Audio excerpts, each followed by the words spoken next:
Thank you for tuning in to the SeaBros Fishing Podcast. On this episode, we sit down for our fourth conversation with none other than Captain Mark DeCabia. If you have listened to any of our other podcasts with Mark, you know that he's a wealth of knowledge and has plenty of stories to share from his decades of experience in offshore fishing. In this conversation, we run through an array of topics, including fishing the eastern canyons, targeting inshore bluefin tuna, Magiver moves we have made to get home or continue fishing, and Mark announces a big change in his fishing career. It's always a pleasure to sit down and chat with Mark. We always have a lot of fun, and we hope you guys enjoy this conversation as much as we did. Without further ado, please welcome to the podcast, again, Captain Mark DeCabia. Welcome to the SeaBros Fishing Podcast, where we follow 3 words of wisdom. You can't catch them if you don't have a hook in the water. Always trust your instincts. And the last, you'll just have to keep listening. Stay tight. Yep, that's the one. That's the real one. Oh. Get up there, man. All right, back down, All right, down real.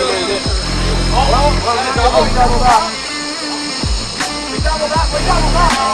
Woo! All right. Am I coming off or what? Get that down. Don't get on that rock. Speaking of voice like an angel, That would be me. Captain Mark DeCabia, welcome back. Podcast number 3. I think 3. Yeah. 3 or 4. He's done 2 with Shark, Yeah. and then we did Well, one. he did one with one Shark, remote. actually. We did one remote. Yeah, Shark was not breathing. That was a hard recovery from Panama. Yeah. Hard recovery. Yeah, were you guys hungover for the first 2 podcasts? Or just One of them we had a ripping hangover. Absolute ripping. It was not good. Yeah. And then last year I picked Shark up he flying in from Panama, and there was he was definitely breathing, but he was not on the Not operational. No, definitely not, mentally with us. Oh my God. I can't picture him in Panama. No, they said they just got back the other night. They said they had a very good time. Yeah, I bet. He does it every year, like right around this time. Yep, right? they all go. Yeah. Yep. And I don't know if I could go there anymore. Takes a lot out of me, I'm sure. As Your well. immune system's been tapped. Everything. Just it's a little of everything. You don't even. It's an adventure. It's an adventure. We can leave it at that. That's awesome. And plus, Good. Recording. dealing with everything is a lot, Yeah. And of course, as you get older, everything becomes a bigger ordeal than when you're younger. You don't really give a shit about anything. You're just like, it's what it is. I think I'm going the other way. I think I started caring about everything, and now I'm just not giving a shit about anything Yeah. as much. Yeah. No, you can't. You just spin yourself up with all the anxiety. It's like fishing.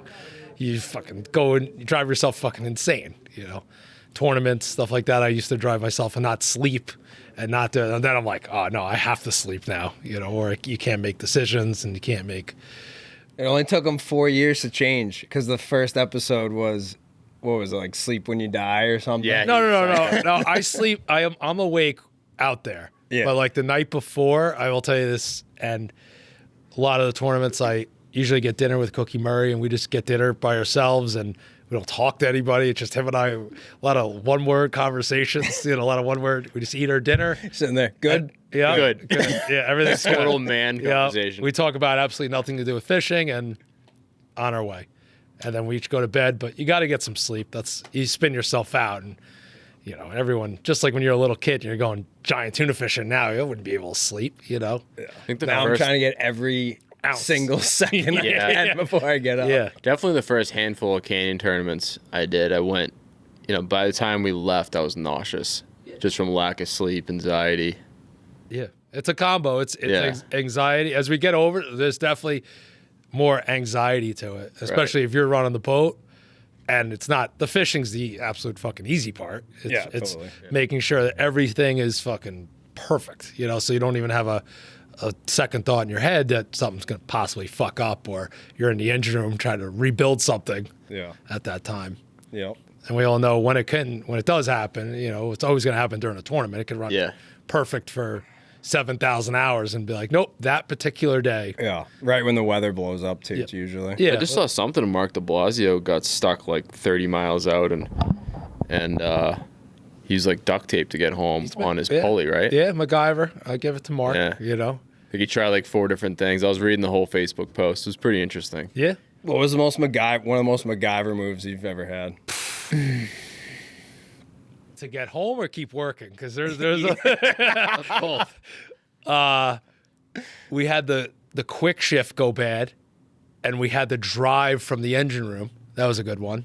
The whole quick shift system went down completely, and we had to use the backup, like lock the clutches in with the 2 solenoids. Wow. That was a good one. That You good? Yeah, we're good.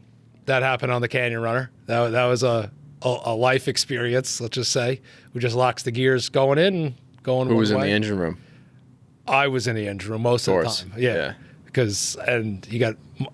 I'm trying to think. Mike was maybe with you, or Greg Ryback, and he's up there driving like Mr. Magoo, you know, Dude, how many times? steering along. And I remember that, and it turned out it was something. It was in the black box, and something we would have never figured out. And you know, something wasn't crimped correctly, and every time we hit a wave, the box would shimmy, and you know, that was an interesting one. I had to lay down. One time we broke a pinion on our net reel, and the monk fishing used to be on a timed clock.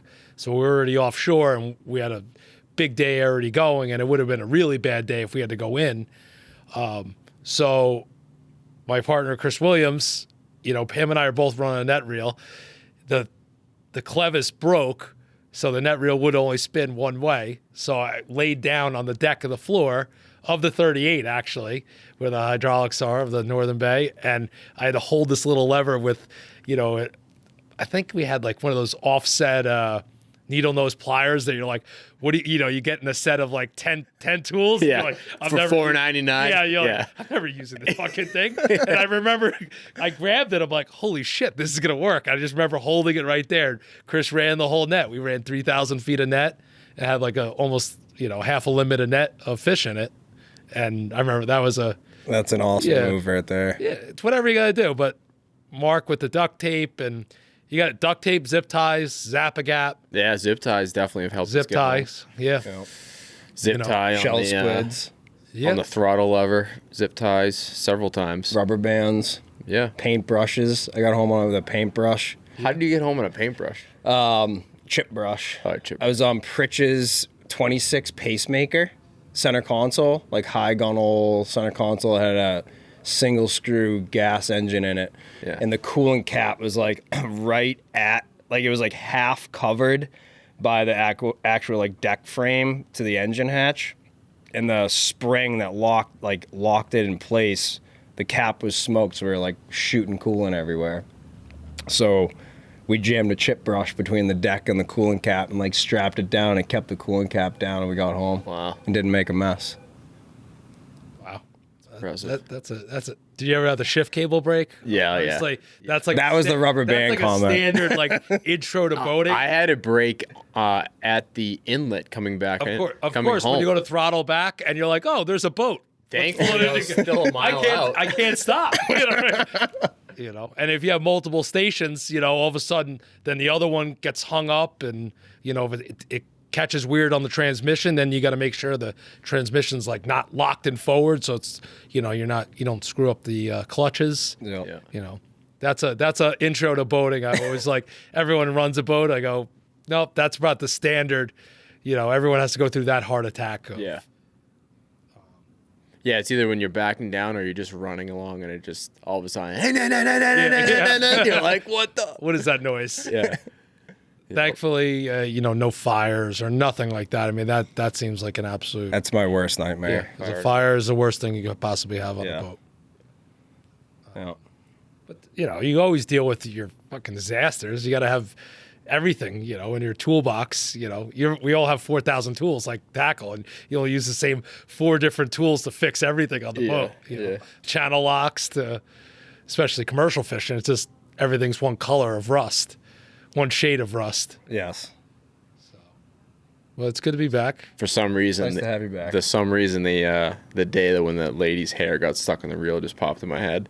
And then I was just giggling to myself while Mark was talking because I have ADD. Have you heard that story? No, this is So we had We had a. But I could see it happening very, very. Yeah. I've had my number one rule is watches. Yeah. That's number one. Like, sir, you have to take off your presidential Rolex. I really don't give a shit how much. Especially with like the thin braid going out and stuff. Like, well, you're gonna saw right through it, or just gonna clip you off. And they all hold the rod when they go to grab the rod. Like they can't just hold it from underneath. Oh no, they're like, oh no, it's all like this. Like a T-Rex. T-Rex. Yeah, kind of like, what are you doing? What do you? How do you act like this as a human? We've had a few guys that like, you know, they're like halfway through a cigarette or something in the cockpit. And we go off, and that's the guy that's on the rod, and he's got like a dangler like this long. Like, get him away from the reel. Yeah, away from the reel. Yeah, the cigars. On the sport boat, we used to have the cigar guy sitting on the mezzanine, and you could just see the big ash just like waiting to ember right over everything. And just like, you're like, yep, that's definitely going for the 1 out of 14 rods as a fish 100%. Yeah. The hair in the reel. All right, let me hear this story, hair because I mean, we've kind of already gone over it, but basically it was a couple on the boat. I'm not going to say what they looked like or where they were from, but we had a couple on the boat. They wanted to catch a tuna. The guy ends up in the harness. We hooked like a 60-incher on a squid bar. Perfect. On a 50. All right. It's like, all right, we're going to kill a tuna. This is going to be awesome. Perfect. 40-minute battle. Yeah, he's fighting it. He starts getting tired. I didn't put like a full harness on him. I just put a plate on him, small fish. And the thing's just like straight up and down, kind of kicking his butt a little bit. And the chick decides that she's going to help him by holding the rod. So she's holding the rod with 2 hands. in front of him. No. Well, it first started like beside him. And then I went to like go do something. I don't know, grab an extra gaff or something. I turn around and she's on like both her knees holding the rod over her shoulder. Like walking it back? Like no, like holding it Like over her shoulder. railrodding it. Like railrodding it over her shoulder. waiting to compound fracture a collarbone or something like that. Perfect, Like waiting right? to shoot right through the side. And the guy, and they're talking to each other, couldn't understand what they were saying, but they were talking to each other, and he's cranking. And then next thing you know, she starts screaming like bloody murder, like, like what the fuck is going on? And he reeled her ponytail straight into the reel. It got caught like in the reel somehow. Like in between the arbor, the spool, and the line. So now he's reeling and he's her still hair going into the line against the drag. And he's just burning against the drag. Coming on the reel. No lines coming on the reel anymore. And the rod's straight right now. And the fish is just out and the rod's straight and he's just burning against her hair. God. And the guy the captain I was with came out with a knife and decides he's gonna cut her hair off. Oh really? Oh yeah, he was like ready to cut rock. the line? Cut the hair off, right?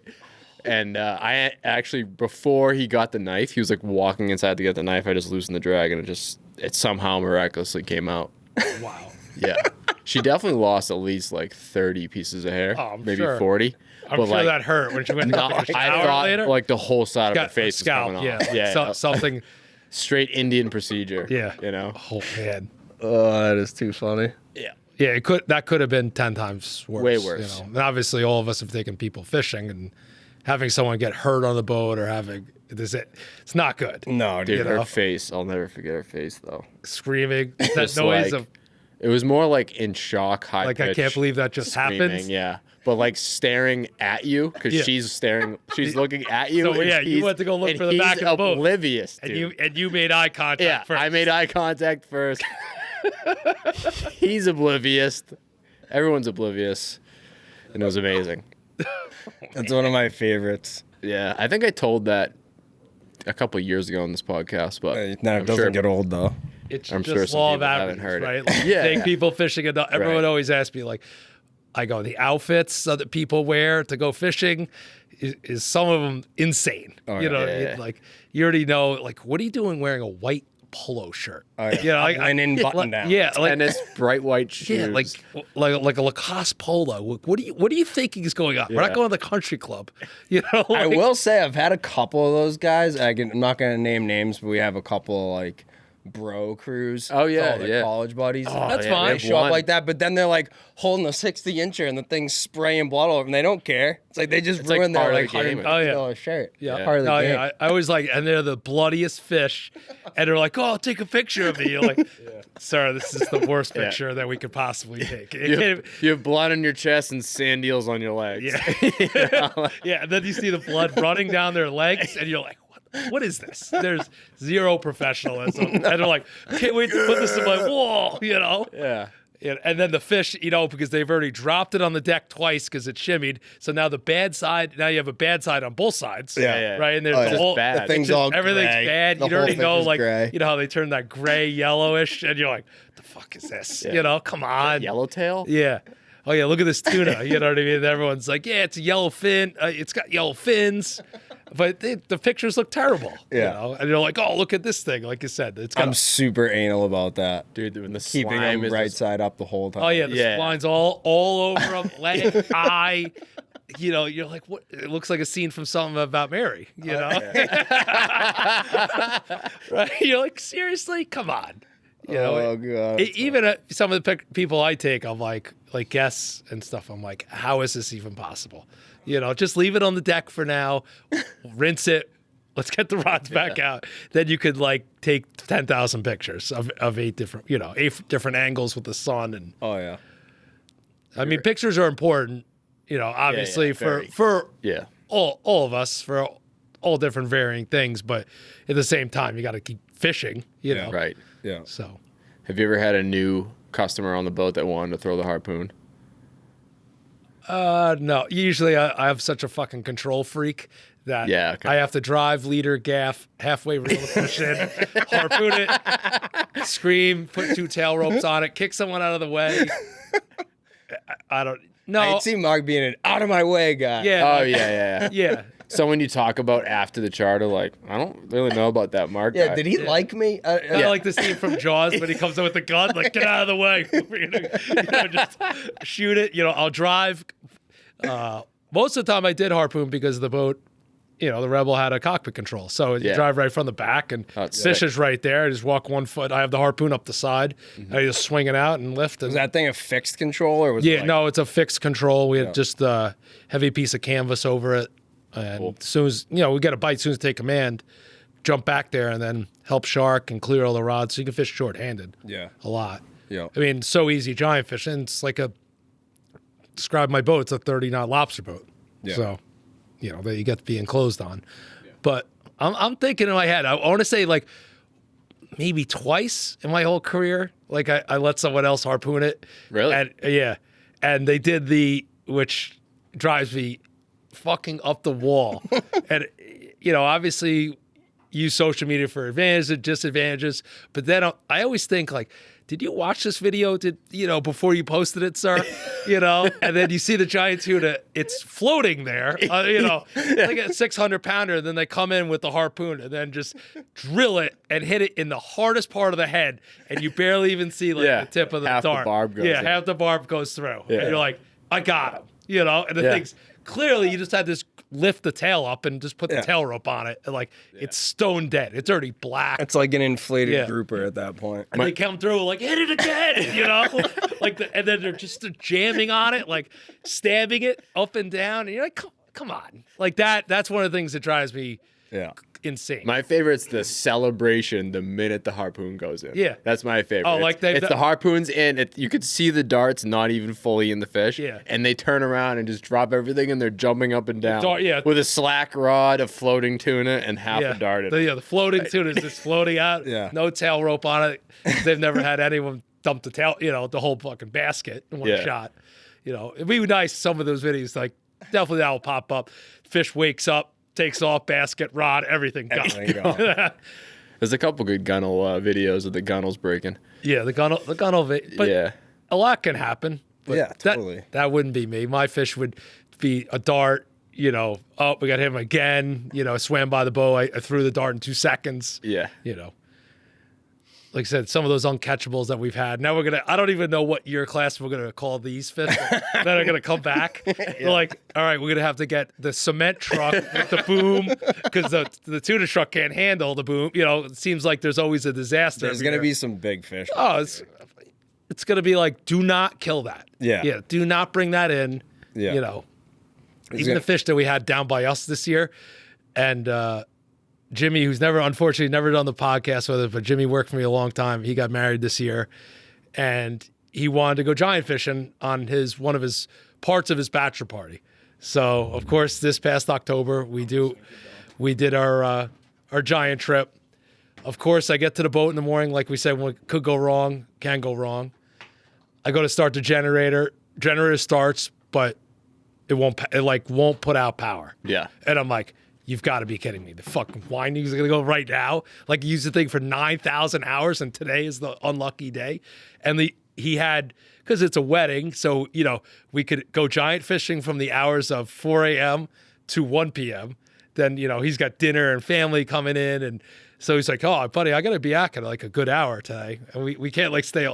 Now, of course, because I can't sleep the night before because it's one of my boys, so I want to make sure everything's perfect. So I'm there at midnight. I tell him 3 a.m. So, you know, I get down the boat. I'm pacing all around. I'm fucking racing like a fucking absolute maniac. I'm like, where the fuck is Shark?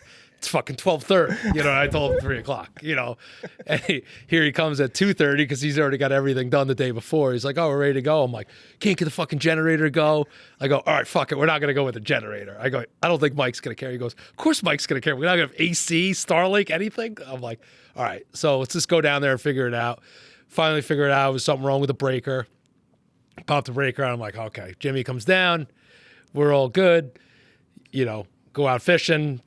Obviously, it's our fishing is nothing short than I wouldn't even say it's better than George's because it's just a petting zoo that we have now. Yeah, and you're just hand feeding all the fish. So, you know, which has turned into a whole nother, disaster. But so we hook we hook one off the bat. We pull a hook because I'm a moron, you know, and yeah, obviously we're using butters and stuff like that. So we're using like big J hooks. So I literally feed the bait out. It rips it right out of my hand. I just let him eat for way too long. I should have just locked the reel right up. Like I peeled the line off because I didn't want to get my hand anywhere near it. I should have just locked the rod up, but it was only 7-8 feet away.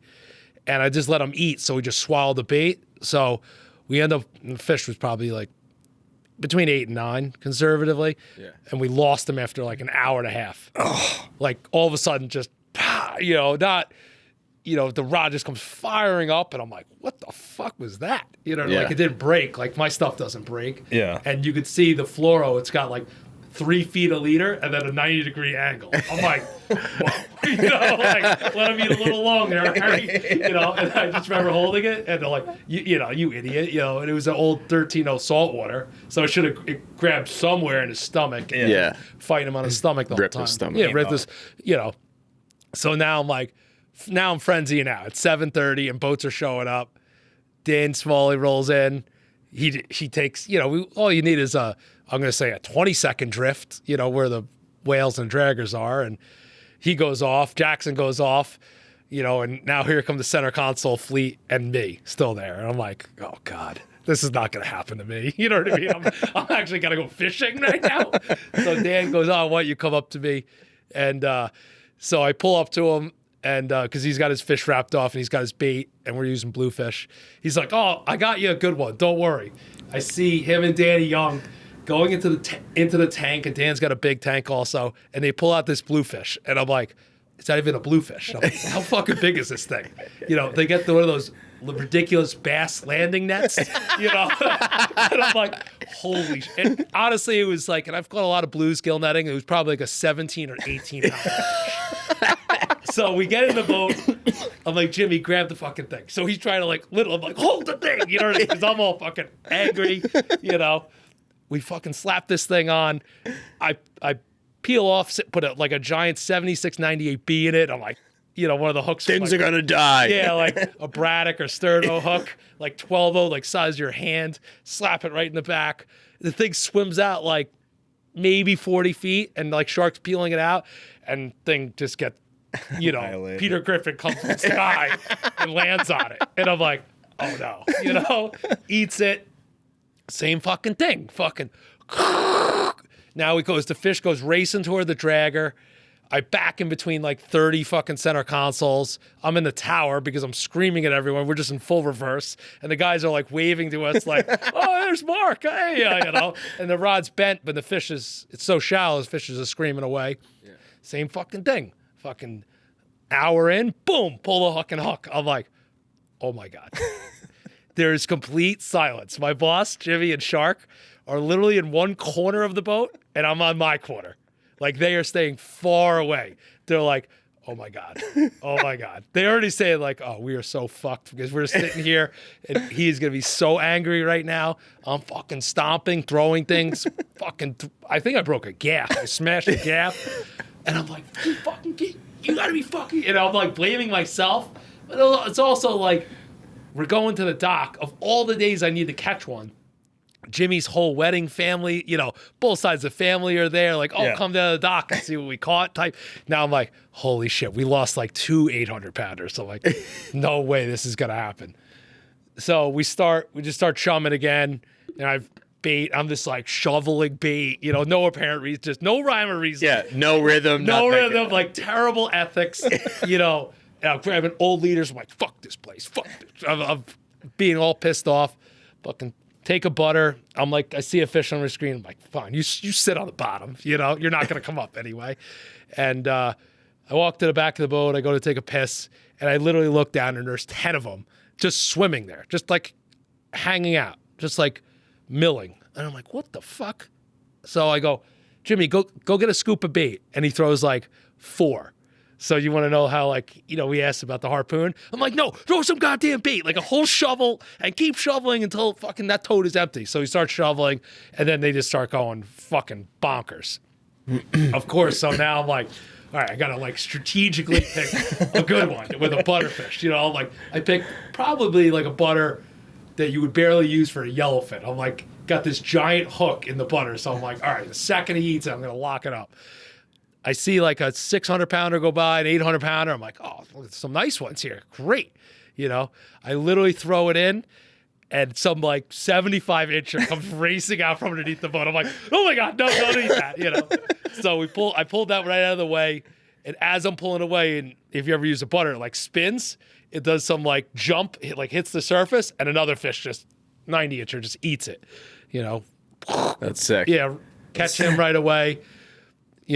Maybe, I don't know, I think it was 450 hole. It's perfect. Nice, nice size one. We get to the dock, everyone else has 900-pounders. And they're little dweeb. But, everyone was laughing because they couldn't even sell the 900-pounders. Yeah, and you probably made decent money. We made out like a fucking bandit, but it was, but it's funny. We got the wedding picture in there. We got, that's perfect. Him and his wife, and got him back to the dock by 1 o'clock.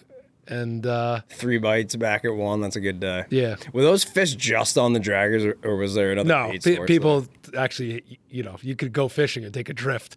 They do swim. Yeah. The whole area. That's that's what I say.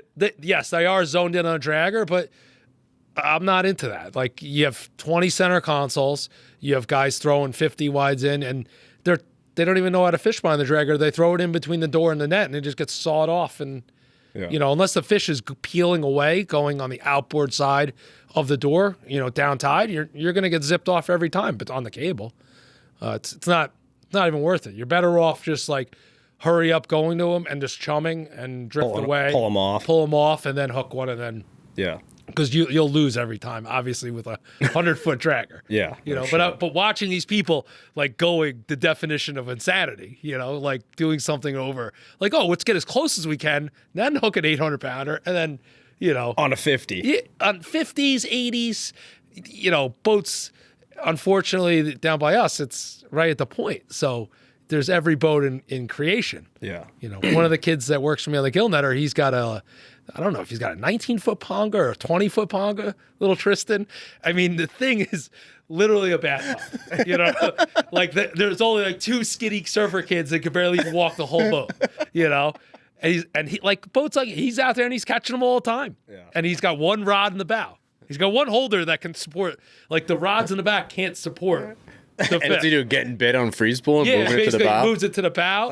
As soon as he can. Yeah, as soon as he can. He's got it. He's caught some huge ones, but they can't get in the boat. Like one of the first ones he caught on his own, per se, was 800. They had to tow it.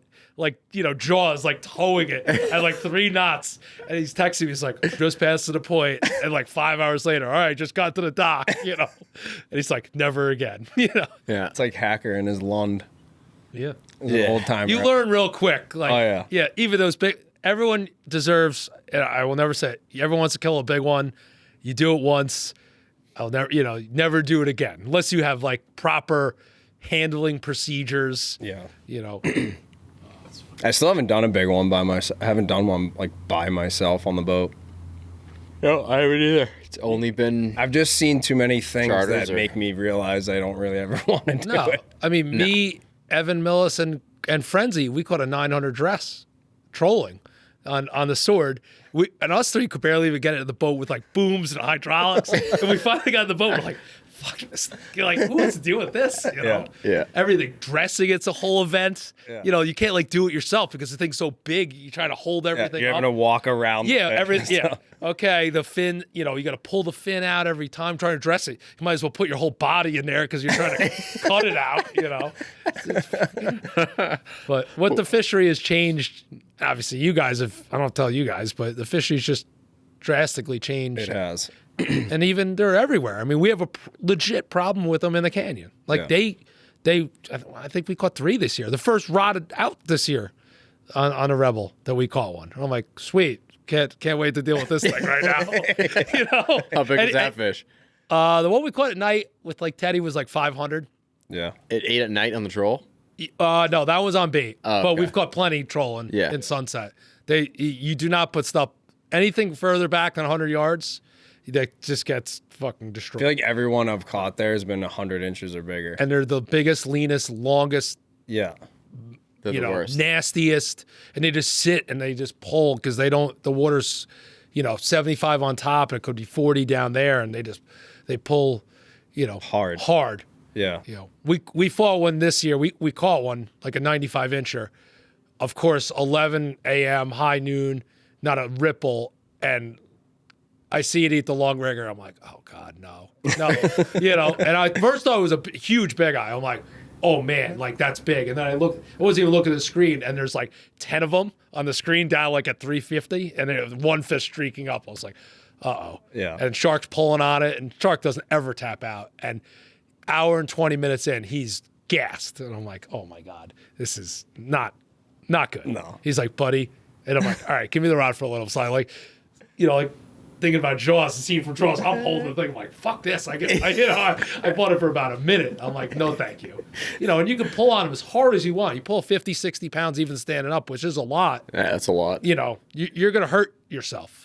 Yeah. Like my legs in the front, like we're killing the rest of the day. Yeah. And then you finally get it up and, oh, great. It's 85 degrees. You got to deal with this thing for another, of course we catch it on one of the, the open days, the Tuesday, Wednesday, or whatever it was, Wednesday, we call it Wednesday, Thursday.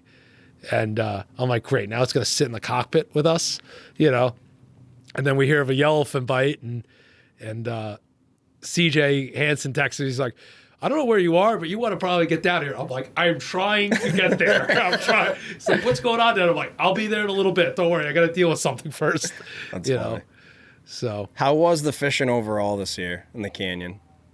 The fishing overall was probably like a 7.5. We had, when it was good, like our June and July, it's just, you can't fucking miss now. It's just, and it's like, all right, you want 10 big eyes? We'll catch 10. You want 5? We got 5. You want 50 elephants? And then it just goes to 0. Yeah. Which is really, really, really struggles. And it's been the same pattern the last couple of years. And then obviously we did these monster eddies. So, we have a huge, basically June 15th to July 15th to that Montauk Canyon Challenge. It's just an absolute carnage with all shapes, sizes, big 120-pound yellowfins, big eyes. And then at Tri-State, it just collapses every year for some reason. Just like there's a few fish caught, but it's not good fishing. You're really, it's actually great for a tournament because it is good for a tournament. You're trophy hunting. Yeah. So you don't deal with, you're going to get one bite. There was a bunch of us in Beach this year and that's where the tournament was won. It was, and everyone had one fish. That's it. One bite and one crack at them. And that was it. There was no like 20 elephants, which is great. So, but then August sucks as a whole. And then that water came out east and, our new thing is let's just go as far as we can to the ends of the fucking planet. 275? Not that bad. Let's go. So, and everyone's jogging and 3-day trips now, but you put the boat where the fishing is. Doesn't matter what you're doing now in fishing. It's just like everyone going to Costa Rica. Like guys that used to be in Stewart, that used to be good sail fishing, they're all in Costa Rica. They're all, you put the boat where it's got to be. Yep. Rather fish 6 hours in a good spot than 36 in a bad spot. Yeah. Yeah. How many years have you fished the canyons now? 42. So let's just call it like a solid 30. I would call it fishing. I was along Solid for the 30. ride. I would say along for the ride. Have you ever seen it where you're having to go so far? No, like this is just oceanographic features and our planet changing and it's really changing the guys down south, like Ocean City, Maryland. I was down there last week, and that's a big problem. They don't have any tunas. Top tuna boat, which is the Marley, caught 60 tunas all year, 60 elephants, when they used to catch 600. So that's a big problem. So it all just billfish now, or They're all just bill fishing, and sometimes not even bill fishing because they're Ocean City guys, which is like a day boat type of charter, because the canyons are 50 miles. They just start going tile fishing and mahi fishing just to put the meat in the box. Yeah. And Oregon Inlet, it seems like every inlet that used to have really great fish in Oregon Inlet, we have there's a massive shark problem down there, and it's slowly creeping up each year. And now the eddies just stay out east by us. And they come in to like somewhere in Atlantis, West Atlantis. They roll down, but when they get to the toms, they like kind of peel back off. Yeah. And the only good thing is that our bluefin fishing, which is our healthiest fishery of all shapes. who would have thought? Who would have thought? Yeah. Right? That would have been the worst bet. It's like not buying Amazon in like 2000. Right. Be like, nah, selling books. Sorry, bro, not happening. It's who would have thought? Like, even when you guys trolling like good 60 inchers, you never would think like, we're just gonna have a consistent giant fishery. It doesn't matter where you are. Like I used to come up by you guys. I haven't been up there in 5 years. Yeah. I can go 3 miles from my inlet now and catch as many as I want. It's like that from you, south of you, all the way up to Canada. It's like even just each harbor is still just fishing their harbor up there. The There's fishing, no reason to go and I think anywhere. even better by us, the fishing was better than Canada because I'm on the phone I talk to Cookie every single day. I talk to him every single morning, and he goes, "What's going on?" I go, "Well, we already caught 3." And he goes, "Well, I just caught 1." And just the sight fishing for them. We were fish for fish, essentially, the last 3 or 4 it shouldn't years even up be there. anything remotely close to that. Yeah. Right. It should be like 8-1. Yeah. And now it's like, no, giant fishing used to be, okay, we wait the tide, and it's still like that, up there a little bit. But now by us, it's just like, all right, we got 220. All right, that's a light day. All right, let's put the 300 out there. Yeah, exactly. That's crazy. Yeah, we put 400. We're not there yet. We're not there 400 yet. we're up to now. Really? And it goes to show you they don't care. We went through a lot of that 180 last year. Well, We I fished just think 180 the a lot The last boats, year. the boats kill it. That's number one. You could see it by us. But the fish by us, I've never seen. I don't know if they just came from the Med, but they're definitely not from you guys, and they've never seen people. Yeah. Because and not to say fishing is dumb. They're just there to eat. Yeah. Whatever changes their mind behind their draggers and scalpers, and I couldn't even fathom how good it is on George's with those draggers there when they go out cotting. Has anybody looked? No, but that's got to be. I know the harpooners go there, but it's got to be like that pretty much all summer up there on the northern edge. None of that hand feeding has really happened way up north, but they also haven't really. The herring fishery is kind of taking a shit, at least in PEI. Like Nova Scotia, they still have it a bit, and like where Cookie's fishing, like there's still some boats fishing, but it's not the biomass that they had. We really haven't seen it at all. I mean, a few times the mackerel boats have done it, but it's like crazy rare. But also the pogies have helped us. So like when you leave my inlet and you look down the beach, there's mile schools of pogies. Yeah. Like massive amounts of bait. And it's there all summer. And whales also. I never saw whales as a kid. And you go out the inlet, it's like what you guys say. It's just like a Washington Mutual commercial, like, whales landing. Like, you actually got to identify the whales. Be like, oh, we have humpbacks, finbacks, sei whales, all kinds of. Whales in Boston Harbor, tunas in Boston Harbor, like inside. In the harbor. Yeah. I think so. That has affected, long term. If you think about, all right, they shut the Omega boats down. And I'm a full-time commercial fisherman, so I understand both sides of everything. You shut them down, and now you got all this food, and now it just brings in every animal to one area. Yeah. It's you know, and I'm sure they're going to be, the sun's out today. We got about a month and they'll be here. Yeah. You know, as soon as we know they bite in 41. Now there's so many of them, they'll get displaced throughout everything, you know.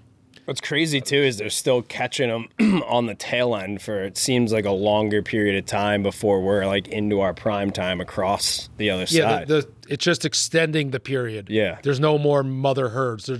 They trickle and then there's a herd and then they're trickling, but the trickle still used to be our good fishing. You know, that used to be, we'd be like, oh, this is great. Yeah. Now but then there's a huge influx of fish that live down by me on the sand eels. All summer we had a 20-mile fishery, which is great for every center console guy. Every guy that wants to get in fishing, diamond jigging, trolling, any which way you want to catch them. And there's 20-pounders, 30-pounders, and 150-pounders, you know, in two or three different spots. And it's like that all summer now. It's like you can go, it's crazy. Like the charter boats, there's no reason. And that's why I said the Canyons is probably like a 7.5 because there's not many of us anymore, which I actually, obviously, I like. Everyone stay away from me because I don't like people, you know. But there's no reason to leave that fishing. Yeah. You know, it's bluefin, whatever. You know, maybe it's not big eyes, it's not yellowfins, but there's enough yellowfins trickling around inshore, and the ones that you do catch inshore are massive. Yeah. You know, for inshore fish, or 100-pounders, 130-pounders. It's cool too because you can mess around with tactics, like you said. It's like you want to try to jig them, you want to try to troll them, you want to try to bait fish them. Yeah. You let the popping guys learn so have at it, fellas, in there. Yeah. You know, let's get spooled about 4,000 times. Me and spinning rod tunas don't go hand in hand. Listen, I give a lot of respect. There's a very few professional guys that do it, and they're very, very good at it. And they keep up with us trolling. Guys in Jersey are I'm going to say masters of their craft. Watching them, like, methodically, how they know exactly which way to pull up on the fish, which way to cast, which way the fish are going to stay, and they'll put on a clinic right in front of you and actually fight them right. Yeah, there are a handful of guys that are doing really well. Even when I was younger, watching Dom. Dom was one of the first guys, and I have a lot of respect for Dom. Like, fished around him a lot of years. I'm like, whoa, you know. And then boats positioned perfectly, 2 perfect casts, done. You know, fully executed. Yep. But just not, it's not our thing. No. Out of my mouth, standing there, you know, with 18 buffs on, gloves, these weird fighting harnesses, looking like the most awkward position. You're going to go beyond a chiropractor, whatever that next doctor you got to go to. Next level spinal adjustment that you got to do, you know. No thanks, you know. Yeah. And as I get older, I used to, obviously when we were kids, we always want to fight fish. I'm like, no fucking way am I fighting anything. Yeah, no. You know, like I like hooking everything, and I'm like, all right, here you go. You know, I'm not dealing with this. No. So. The SeaBros Fishing Podcast is brought to you by Monahan's Marine. Monahan's has been serving South Shore boaters since 1961. Located in Weymouth, Massachusetts, Monahan's is a Jones Brothers, Tidewater, Invincible, and Onslow Bay boats retailer. They also have the most well-stocked inventory of Yamaha outboards, parts, and rigging throughout the state. The entire staff and crew of technicians have decades of experience. As a recent addition, Monahan's has built and rigged out a brand new 4,000 square foot offshore and inshore tackle shop. They are fully stocked with everything needed for offshore canyon fishing, nearshore bluefin tuna fishing, striped bass fishing, surf fishing, and more. For decades, the crew at Monahan's has been helping generations of boat owners with outboard parts, boat service, marine equipment, and fishing tackle. Their professionalism and passion for being on the water has made them one of the most reputable boating headquarters in the Northeast. As a part of this partnership, Monahan's Marine is offering all listeners to our podcast a discount on anything in their store. When shopping at Monahan's, if you mention this podcast or use promo code MBG25 at checkout at the register, you'll receive 10% off any purchase in their tackle or marine department. To learn more about Monahan's Marine, their location, boat and engine inventory, or parts, visit monahansmarine.com. You want to talk about the water? Yeah, that's a great... Kind of change it. Well, it's not really a change of subject. We were just talking about it a little bit. Not just water, just Yeah, I'm curious of what your approach is when you're like planning a canyon trip, you may not have any info of where the fish are. Yep. What are you looking at prior to, like water temps, chlorophyll? Like what do you see where the stars align? You go, that's where I'm going. Like your checklist. Like in June, like yeah. I don't wait for anyone, and I'm sure you guys know this. I'm one of the first guys. I don't want to wait, because if you already know, it's just like a fishing report, right? It's already over. Yeah. You hear about it, it's already done. Might as well not go, by the time someone's back. So we start looking in May, and looking in May is important, and watching what eddy's going to come, and watching how it moves, and where it, how fast it's really moving, like that's, or how it sets up. And you could almost visualize on every chart, because these charts are very, very good. Just knowing how the natural spinning motion, and how it portrays and goes with, obviously, the bottom features is probably the most important part. So you're mentally predicting where it's going to be. Kind of like, hockey or anything, like you got to know where the puck's going to go. Anything like that. Yeah. So then we really start looking June 1st. Like, number one, okay, we see an eddy. Doesn't have to be hot, all right? Because if the eddy is even 62 or 61, they're in it. And also we have June weather. And obviously our weather's been so screwed up the last couple of years, but we have fog one year, and then we don't have any fog. So the fog obviously is cooling the water, right? It's thermal imaging. It's sunny, nice day out. You get a nice shot. Oh, okay, the water's 64, and you're coming from 57 to 64. The fish are going to be in that 61. You don't know that 100 feet down, it could be 73 degrees, because it's the eddy that you saw.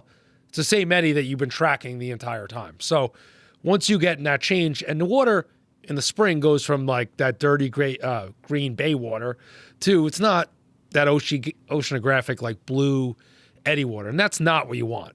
You want the blend. The blend holds everything. The blend is the curtain that holds the squid on the cold side, where all the squid and the snake mackerel is going to be. And it's like where the fish can just, that's their threshold. They live in the clean water, come up, and then when it hits the curtain, they just stay there for the bait to be a little cautious, and then obviously they go in and feed. So watching that come down the bank, and obviously you got to be predictable where it's going to be. You don't want to be fishing out in 500 fathoms. And the reason it works, but you never have good fishing. It's okay, but you need it as close to the 100 fathom curve as possible. And generally 200 fathoms is my, as soon as it, like we know it's in 200, or we're going to predict it's going to be, and that's a big part, because you already know, you get a chart on Tuesday, and Wednesday, Thursday, Friday, there's no chart, and Saturday you're going to go. And so you got to roll the dice. Like, okay, the thing was moving in a knot and a half. Let me punch in a point that I don't overrun the water. Let me be before it. Get there after the sun comes up. Everyone's always hell-bent on getting there at first light, but in the spring fishing, you're going to have birds. You're going to be sight fishing most of the time. So You're going to want the sun to be up. You want the fog to be burned off. The only downside with that, when you get these eddies in the spring, you're fishing in cold water, and then you get to the warm water. When you get to the warm water, it's most likely going to be rough, because the wind is always going to come up, and it's going to be bluebird. It's going to be its own weather system. So that's how we determine. But the quicker you are to jump and do that, the more rewarded you're going to be. And once you see like the eddy is big enough and there's bait, and you might not mark a lot of fish because they might be down a deep scattering layer, they're there at some point. Like every trip in the spring, you catch usually 7 or 8 species of fish. Bluefins are always there. The elephants are there. The big eyes are there. You don't catch a lot of everything the first 1 or 2 trips, but you catch a couple of everything. Like I was just saying, the first trip of the year, we go to giant bluefin and a white. You don't. That's so weird. And then you make the next pass and you catch a 15-pound dolphin, and then a 20-pound yellowfin, then an 80-pound yellowfin. Like they're just the front runners and the scouts that come in. Now you establish that, let's just say curtain and wall. You could kind of portray that, okay, next week when the water moves 20 miles closer and hits a different feature, hits a different bottom structure, and there's more bait, more fish are going to come out of the eddy to do that. But going fishing fishing is just evolved going in the spring now. You got to be the first guy, or I would say one or two first guys. Some people are like, we're going in May. And I'm like, sir, it's probably going to be 10 foot today. Yeah. You know what I mean? Like, I don't think that's a wise choice. Yeah. You know, it's got to be practical too. And you don't want to be running, and most people aren't prepared to be in pea soup fog in May and running all night and going 130 miles, and there's no one else around either. So you got to be, ready. You got to have all your tools and bolt cutters when someone puts a hook in their hand or whatever it's going to be. But the water has definitely changed, and that's, everything now is in this big mega biome. We used to get, let's just say, 6 or 7 eddies a summer. Now we get 3, and we're lucky that 2 of them actually make up. We had one obviously this summer that just lasted from the Canadian line to Oceans, which had every tuna on planet Earth, it felt like, in it. Actually, probably too many fish, because you can't go fishing for anything else. Like when sometimes there's too many yellowfins, you're not going to get to the big eyes because there's so many yellowfins there. They have, it's hard to compete. Yeah. And everyone gets worn out because how many fish can everyone fight?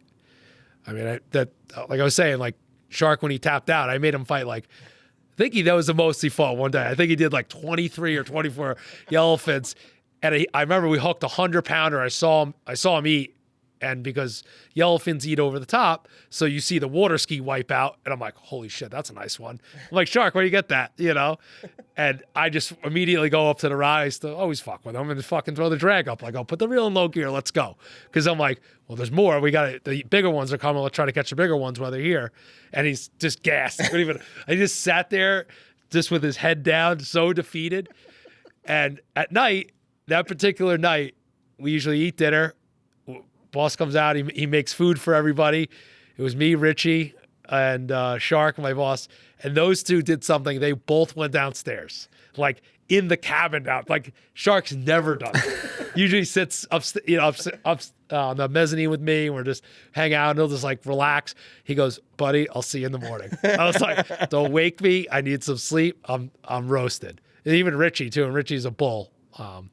And of course, I hook a sword, 10 minutes into the night. They're coming out all pissed off, help me gaff it. They're like, they won't even help me put it in the fish box. So you're on your own. Back to bed, getting dirty. Yeah, because I'm perfectly clean. I'm like, oh, okay, I'm not tired. I'm just focused on catching as fast as I can. Yeah. Yellowfins. I feel like 40 is the number, and I'm like, I'm out. I'm done. Honestly, real. Not fighting, me personally, that'd be insane. Yeah, I bought one of those clickers now. The billfish. I use that haddock fishing. Yeah, okay, we're done here. We're at 72. Yeah. And we had some great fishing. And Snick fished alongside me all summer. So when you're surrounded also by good fishermen, you stay on them all the time. We have a good core group of guys that there's not much that's going on that we're not on. What would you say is your magic network number of boats? Is it overwhelming at a certain number, or well, usually I'm out there before everyone else, and there's a few, me and Teddy fish when he's running his boat, the same schedule. We just force that to happen. Yeah. Because we work together the whole time. He's going 7 miles east, I'm going 7 miles west. Or we basically drum up a bite. We just circle around, but 4 or 5 guys. Yeah. Unfortunately, down in Jersey and New York, when you go to the Hudson, there's 200 boats. So obviously that's way too many. But then when you go out east, sometimes there's only 5 or 6 boats. So, and 5 or 6 over, you guys know that, over Beach to, Hydro, there's so much bottom there. You could just troll around aimlessly, and you're going to catch them. Yeah. A guy could be 15 miles away. He's catching them, you're catching them, and you're both on good structure. So you would never know. And that's why it is important to go out when you're going out there with 1 or 2 other boats and just work with everyone. And just how we use Starlink now. Once we know everyone's in a group chat. We're all in it for the same thing. We're either private boat fishing or charter fishing. Yeah. Or some of our friends are commercial fishing. So, once they're done, we all just stay on them. That way, it's kind of like giant fishing. When we come in, one guy's on them the whole time. All right, another guy's coming back out, and you just stay on them, 2 days later, and you know what's going on. Oh, the water peeled off and the fish left. Yeah. And that's how that usually happens. You get 2 or 3 good days in the spring where it's good, and then it just collapses. So weird. Yeah. Very, very, very. And this spring did the same thing. Like when we left really good fishing that first trip. Like they were just everywhere. And the way home, because we were so far, I would say into the canyon, we were in 200-300 fathoms, but I was driving up the edge the whole time because I just like looking, and there was 7-8 miles of yellowfins, miles, just hundreds of thousands of fish on the surface, just like, doing Shamu type, backflips and, like, oh, look at me, you can't do anything about it, And, but then we went out 3 days later and there's not a yellowfin to be found. And most of the time, like if I was a betting person, if the eddy comes in, it's coming from the east, you would think the fish would naturally progress to the west. This particular eddy progressed to the east, and that's why it just got better. All of our fish that came in from the smaller eddy behind the first one went back, you double back. They just went opposite what you would think they go to. Yeah. That's something, watching water for 25 years, and I'm like, nope, they're going to be in the Hudson. They're going to show up there. That's their next stop. That's where the food is. We knew the squid's there. Nope, they go the other way. Crazy. So as much as I know, we don't know. I fucking tickles pickles. I can tell you that. You're always learning. Always learning, right? Even giant fishing, right? From you guys started, giant fishing now. Like it's different every year. Yeah. Totally different. Yep. And the way you fight them is totally different. Yeah. I mean, fight them to an extent, but sometimes when they're like blue sharks, like you pull, they pull. Yeah. Then you get like, I'm sure you guys see, you get a woman on a rod, just like barely keeping the thing tight and things like, okay, I'm just going to swim right next to the boat. Good. Right. I'm good. Half hour done. Yeah. And it's all, especially in your little boat, I'm sure it's like, just swims alongside, like, oh, look, pictures, oh, It perfect does. harpoon. Nice quiet engine. Yeah. Okay, hold the GoPro right here, quiet engine. I'm sneaking up on his back now. Yeah, you don't have to, it's not like the big boat, like, forward, turn. And the rod, is completely flat. Not easy to get black back shots on the big ball all the time. It's like you have to get your reverse wake depending on what the conditions are. little Like boat absolutely perfect, so you're not spooking them. I can see the little boat has a lot of advantages, but then it has a lot of disadvantages at the same time. Yeah. I mean, obviously you're sea level with everything. Yeah. So 800 pounds on the back, and then it comes up northwest 25 isn't the most fun. No, but fishability is great. Driving, because you're just right. You have your hand on the handle and in gear quickly. Yeah.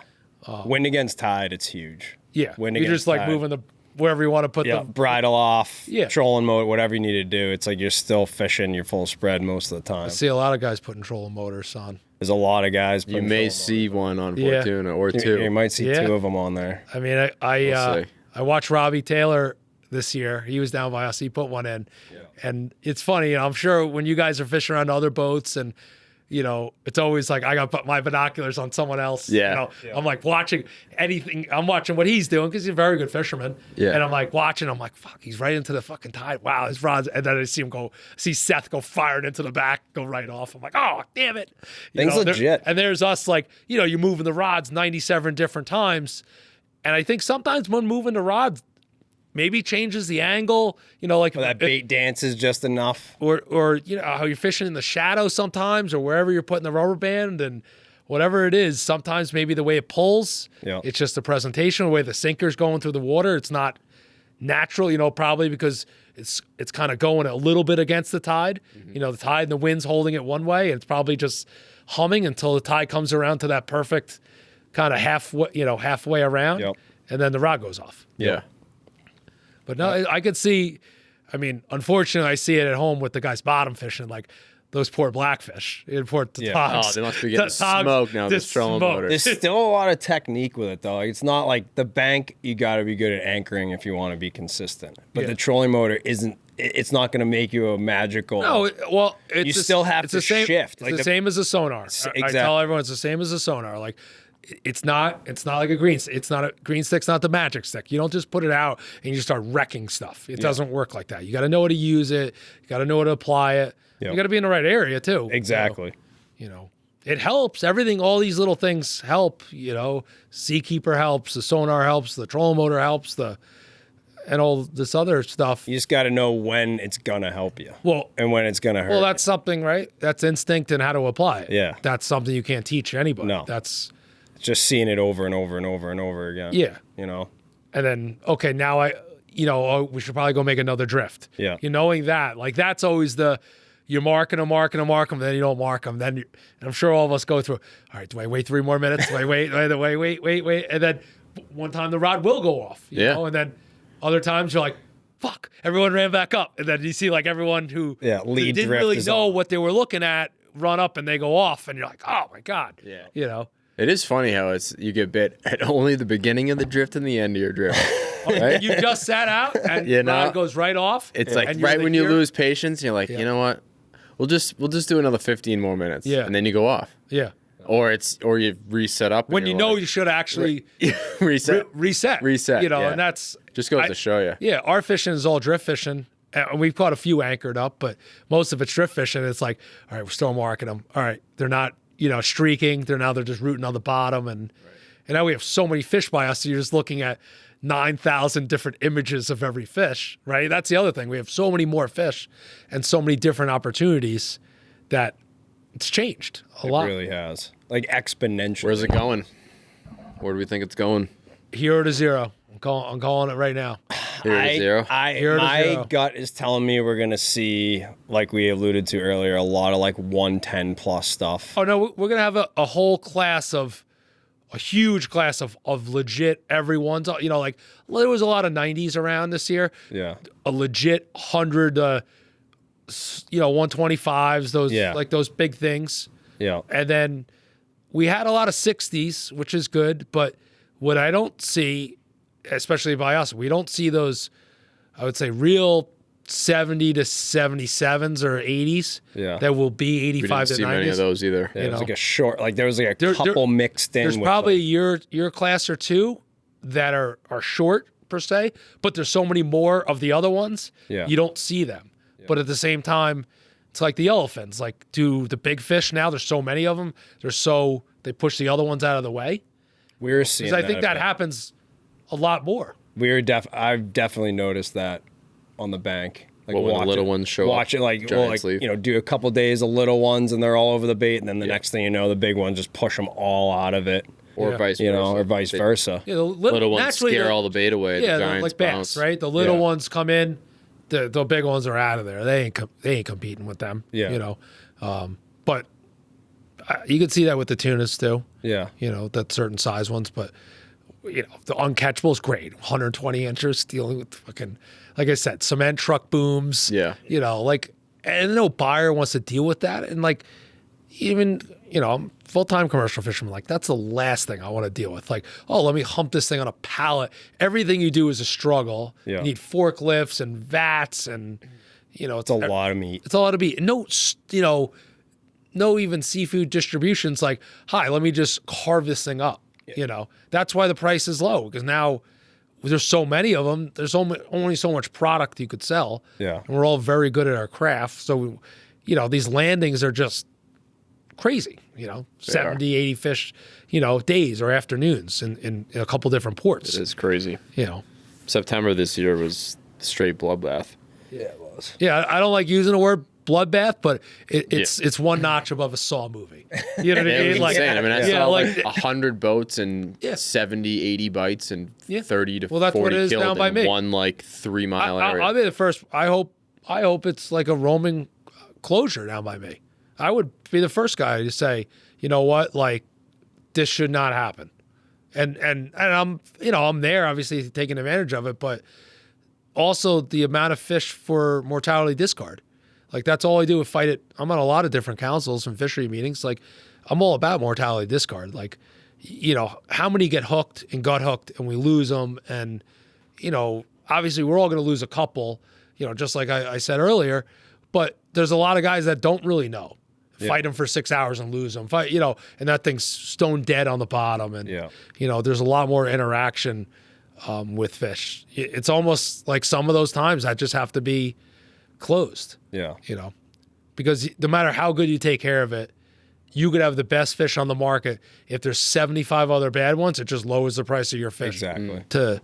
At the same time. Yeah. And I don't like talking fishery politics. No. Same. Because could go, obviously we all have different areas. We all have different agendas, you're charter fishing, private fishing, whatever the hell you're doing. And everyone has an entitlement to catch one, you know, but you also don't want to see it go bad because growing up, we never saw it good. No. Now this is just insane. Yeah, just complete Yeah. debauchery. You know what I mean? It's crazy to see the newer people come in too, and they just take it for granted. Oh, It's this is just fishing? this is bluefin fishing. You go out, you get a bite, you come home. The only way to describe it is like the cane pulling people, like the Samoan fishing team. You know what I mean? Just of like skipjacks and tunas. That's what it is now. That said, though, there were some periods of, I think, Highs and lows. highs and lows. Like there was some humbling. Like I know we had a few humbling moments, but you know we've also been doing this prior to what we've been seeing. You know, the last X amount of years. So when we see that, we kind of know how to adjust and still are able to maintain consistency. And then there's a lot of guys that have been like a bite a day, and then you know we had like 3 weeks of like actual fishing this year where we were getting our bites. And maybe others weren't, but they have been the last 5 years in a row. Yeah. You know? I mean, that's what I always said. Like we did 60 overnighters on the Canyon Runner. I could remember 10. Yeah. And I remember the 10 ones that you were humbled and you struggled and you don't remember the other 50. No. Because I couldn't remember a guy's name. You know, oh, we caught 18 fish. Oh, we caught 18 fish every night. Sorry. Yeah. You know, but the swings is that's what, you know, and be able to adjust and okay, say they're not biting or it's slick calm on a Saturday. Like slick calm on a Saturday in the bank, you couldn't pay me enough money to go sit by pretty you. bad. You know, and that's what's happening by me down in down by block. You know, it's slick calm Saturday. You know, there's 250 boats, and then it's just boats attract boats. Yeah. So you have no choice. You know, and then this has got to be it, and then the bite turns on for a little bit, and then everyone's on it, and you know, it's it swings all over the place. Do you have any areas where you're fishing for bluefin where I'll kind of compare it to what we're dealing with? What I've seen, anyways, is like, say there's 3 spots on the bank that are only for the 3 spots, it's only 20 miles long, so they're only 8 miles apart, 8 miles apart. We'll have like total different size biomasses of fish. Yeah. Like we'll have we have that as well. For like a month and a half, 2 months. Like no, it'll be wherever like they only come, 90 inches here, only 100 inches wherever here. they come, it's like whatever lane that they come from. If they're coming from Georgia's, Spain, the Gulf Stream fish, wherever they set up, that's like their home now. So like that's weird. it. And that's it. And no big ones go there, no little ones go there, just these 82 to 95s. And then we have a storm or something because we're on the south side of the ocean. And it's mixed, and maybe. then it goes like dead for a day, and then like where we caught those 80s, it's all 60s. Then where we caught the 60s, it's all 110s. It's all massive, and it's becoming very segregated. It's weird. But I also think, and like I don't like talking about wind farms or anything. I think the farms are keeping them down by me. I think it's like creating a fence because we never went east of Block Island this year. Never once. I never left side of Montauk. I caught him in front of my inlet, caught him all in and around, there's so much bottom there all over the block. But those couple of years before, say 5-6 years ago, we were all fishing east of Block, And so, obviously with the wind farms there, I just think maybe they know let's not go there, and that's why they're all getting like this corralled type. Or they're keeping tabs on inshore and offshore bait sources. It's like Bobby DeCosta. He was on the other side, right? And he was fishing Southwest because I talked to him, and that's a part about. He's awesome. Oh, he's man. Awesome. I got to fish with him and get me and Galvin and real, we finally all got. It was a great day, and I fished alongside of him years ago when I was a kid, and he's a very, very good fisherman. But he was fishing Southwest all summer. I knew he was up there. He's catching them. Then you got the farms, and we're on the other side, and they're the fish too. So maybe like interesting. It's in a very, weird. Maybe the noise it keeps them like a, but you would think they'd be swimming all around from like underwater videos of like, oil rigs. Like, do you see all the camera pictures of blue? There must be hundreds of them ripping around, eating the sea bass, eating the porgies.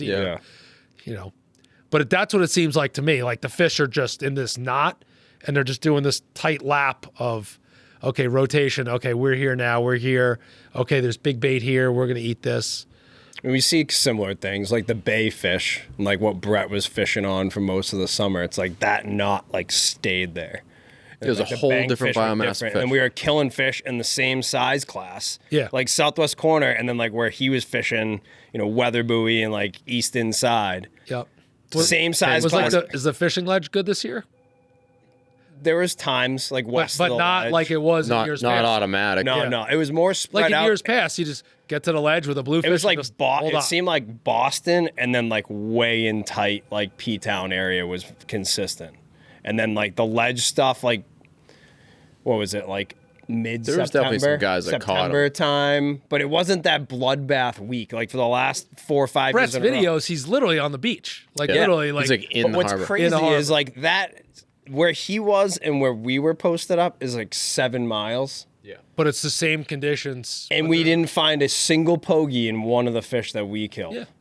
That's what- crazy. That's to what's think like. about. Where the thing that makes me wonder is like you're not marking them, or you won't mark them for hours and hours, and all of a sudden they start coming through, and it's the same size class that was here for the last month and a half. Yeah. Whatever the tide's right.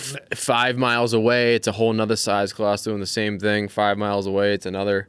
And yeah, they do mix like here and there, but it's very weird. It's almost like these underwater fucking. Stomach content wise, runs. we didn't see, like, from my analysis, we didn't see like any overlap. I didn't No, catch a it's weird. single fish on the bank with pogies in its stomach.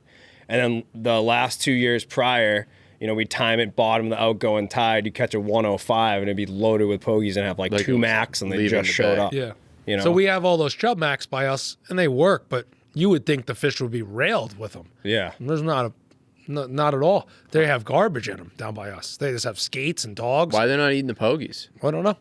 Like there's these guys on the beach with the drones, and they got all the crazy videos. Like it's right in front of where I go gill netting every day, and like we don't have any interactions at all. I see the fish explode, but I think there's so many of them. He just goes through with his mouth open. Like how many can they eat? Exactly. Like, and there's only a couple of them. You don't see a lot of fish. You see like 3 fish out of like a 5 mile area, and you see obviously the black cloud, and you see it open up, and let's just say he eats 150 pounds in a day.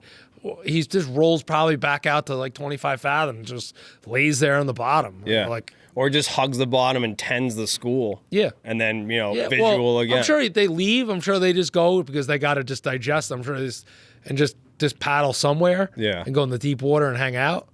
Because I'm sure they're not happy to be in 25 feet of water. Yeah, no, because the temperature and the surf or whatever Clarity, it is. ability to hunt. Yeah. All that. It's definitely very, very weird. It's cool to see though. Like it is like Oh. to be able to see this many tunas in like so many different. I tell places. everyone, just go see it, go do it, because I'm going to tell you right now, it is going away at some point. It is. And 100%. You're going to go out one day and it's not going to be there. Yeah. Because it was never like that. Maybe in the 70s it was like that, but we didn't have, there was no technology then.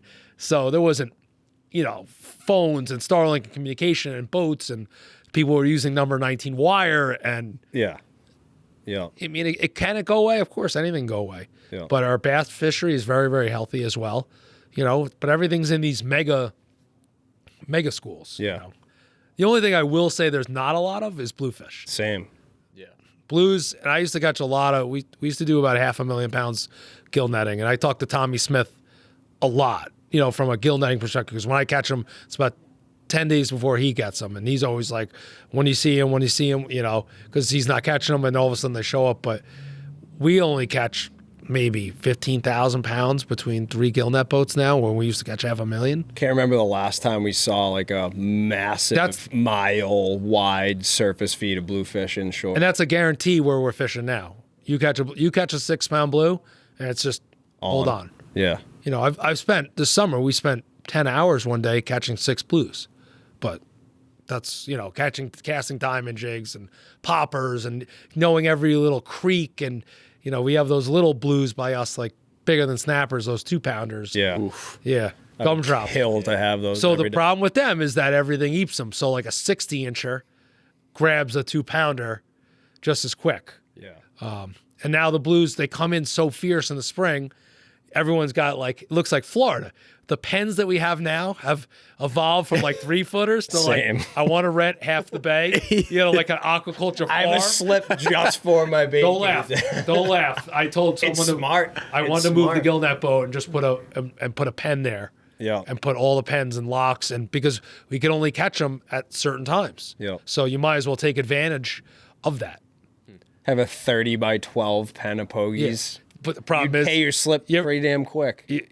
the only problem is trying to get them all out, going in there, scoop them. yeah. I built a ridiculous pen, and we have a boom in Florida that it's like a winch, Pulls the pen up, a hoist, and I built it so big, and then the blues are so fast, so we're in there trying to like get that's an event in itself. You're like, Yeah. but you don't want to piss them all off, so they start banging into the pen, and but the bigger the pen, obviously, and you don't even know they're in there. That's the other thing. Like we always in the summer, me and Shark would throw a couple like spearing in, because you got to feed them. Yeah. Because we had a couple that were Ethiopian style, all head, and like I don't even know how it was swimming. Like it was just skin, And I'm like, oh, that one didn't get fed, But you see them, then they get all active. But you got to take care of them, just like goggle eyes in Florida or anything, or sardines and feeding all your live bait. Yeah. It's evolved like how that, is traveling, that you learn all these different things and pens and floats and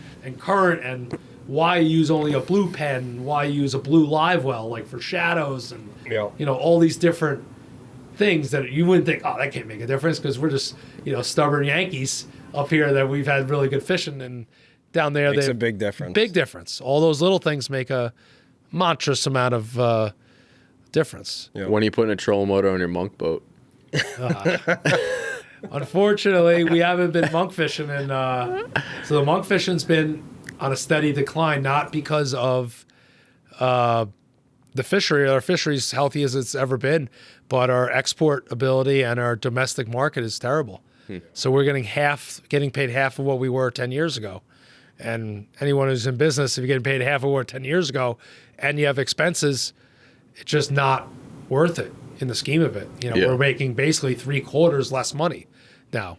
So, and if you ever gone monk fishing, it's not one of those things you want to do as charity work. It's a long 24-hour event and a lot of work and skates and garbage and dogfish, but it's I hope it comes back. We just can't get the market going. I just actually hope they rename it like a Patagonian toothfish, like they did with the Chilean sea bass. Yeah. Like I'm like, please, someone just revitalize that.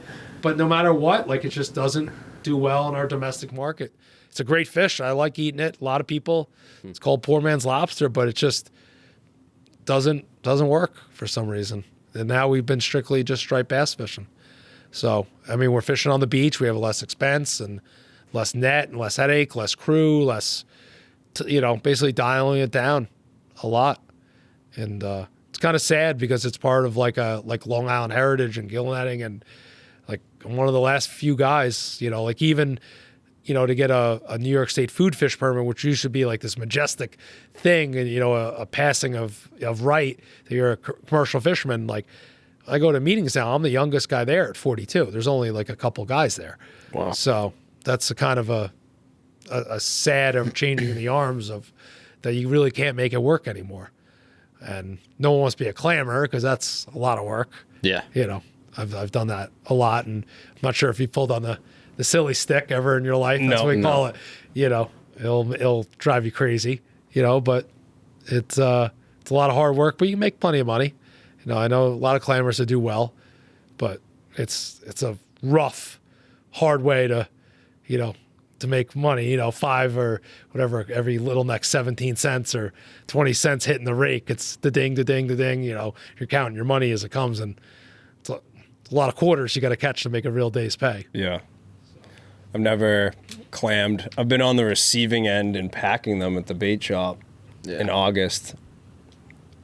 In August, 117 degrees out. The smell of rotting. The smell is something else.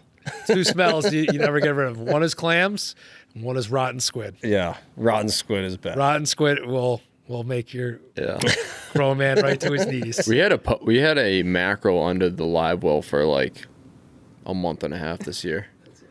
Petrified. It was like up tucked inside with this like little L bracket thing and like these feet. That's that a little come down. advice. Whoever's working on the big boat. It was like okay, I'm going to tell you right now. hidden. Perfectly hidden. You probably want to clean the boat, maybe do a little bit better. Take pride in your boat. Yeah. Maybe on your day off, you come down for an hour. Who mates on that boat anyway? Yeah. I couldn't believe it. It was a tinker mackerel. That's not your department. You've advanced that. It's whoever the secondary mate.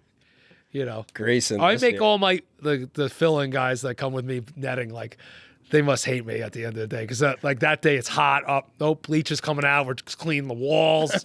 We're cleaning everything, and my normal guy is like, oh, this is great. The boat's clean. I took the day off and the boat's clean.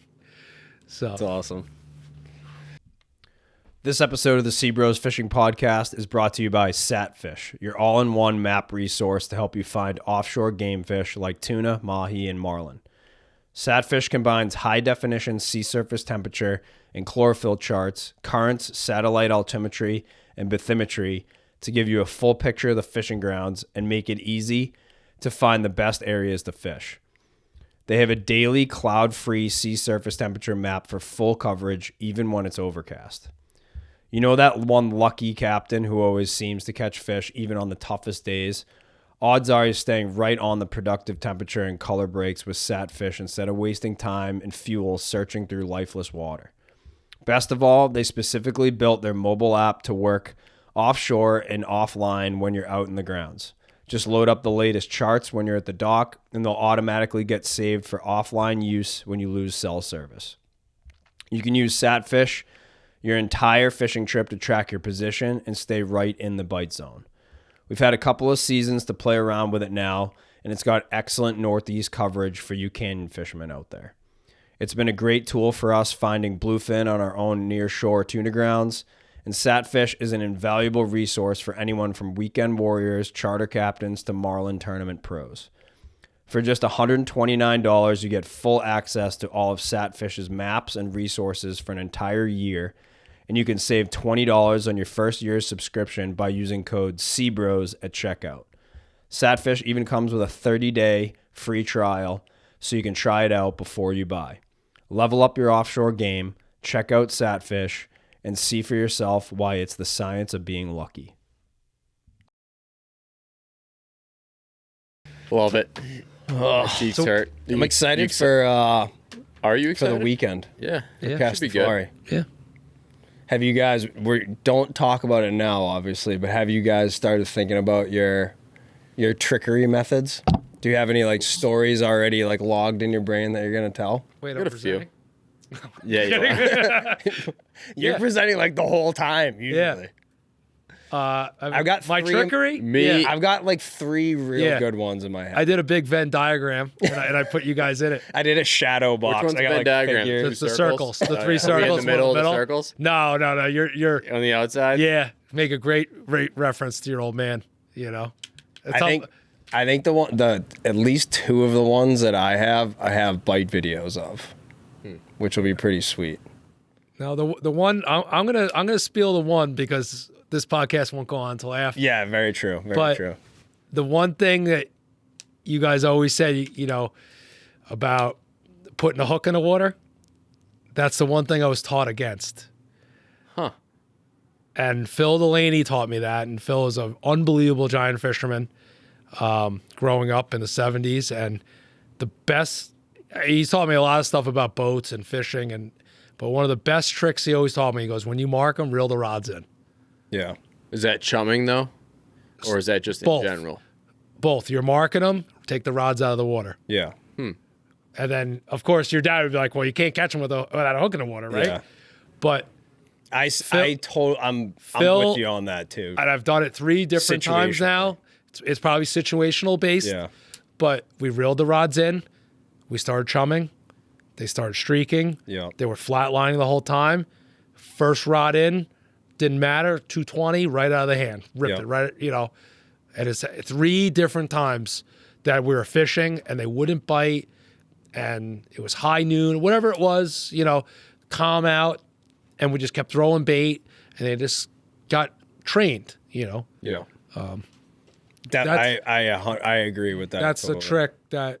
And no one's gonna do that. You know, you have to be. No. I'm gonna say fishing poles. I don't think some I don't form of think I would asshole. do Like it, when I did it with the first charter, like seriously, I'm gonna pay $7,000 for this. You know, this is what we get. You know, we're not gonna catch anything without a hook in the water. Yeah. No shit, sir. You know, but don't worry, it'll work out. My favorite charter comment, I've had it a couple times, is we get out there and there's like 6 guys on the boat, like they each want a rod.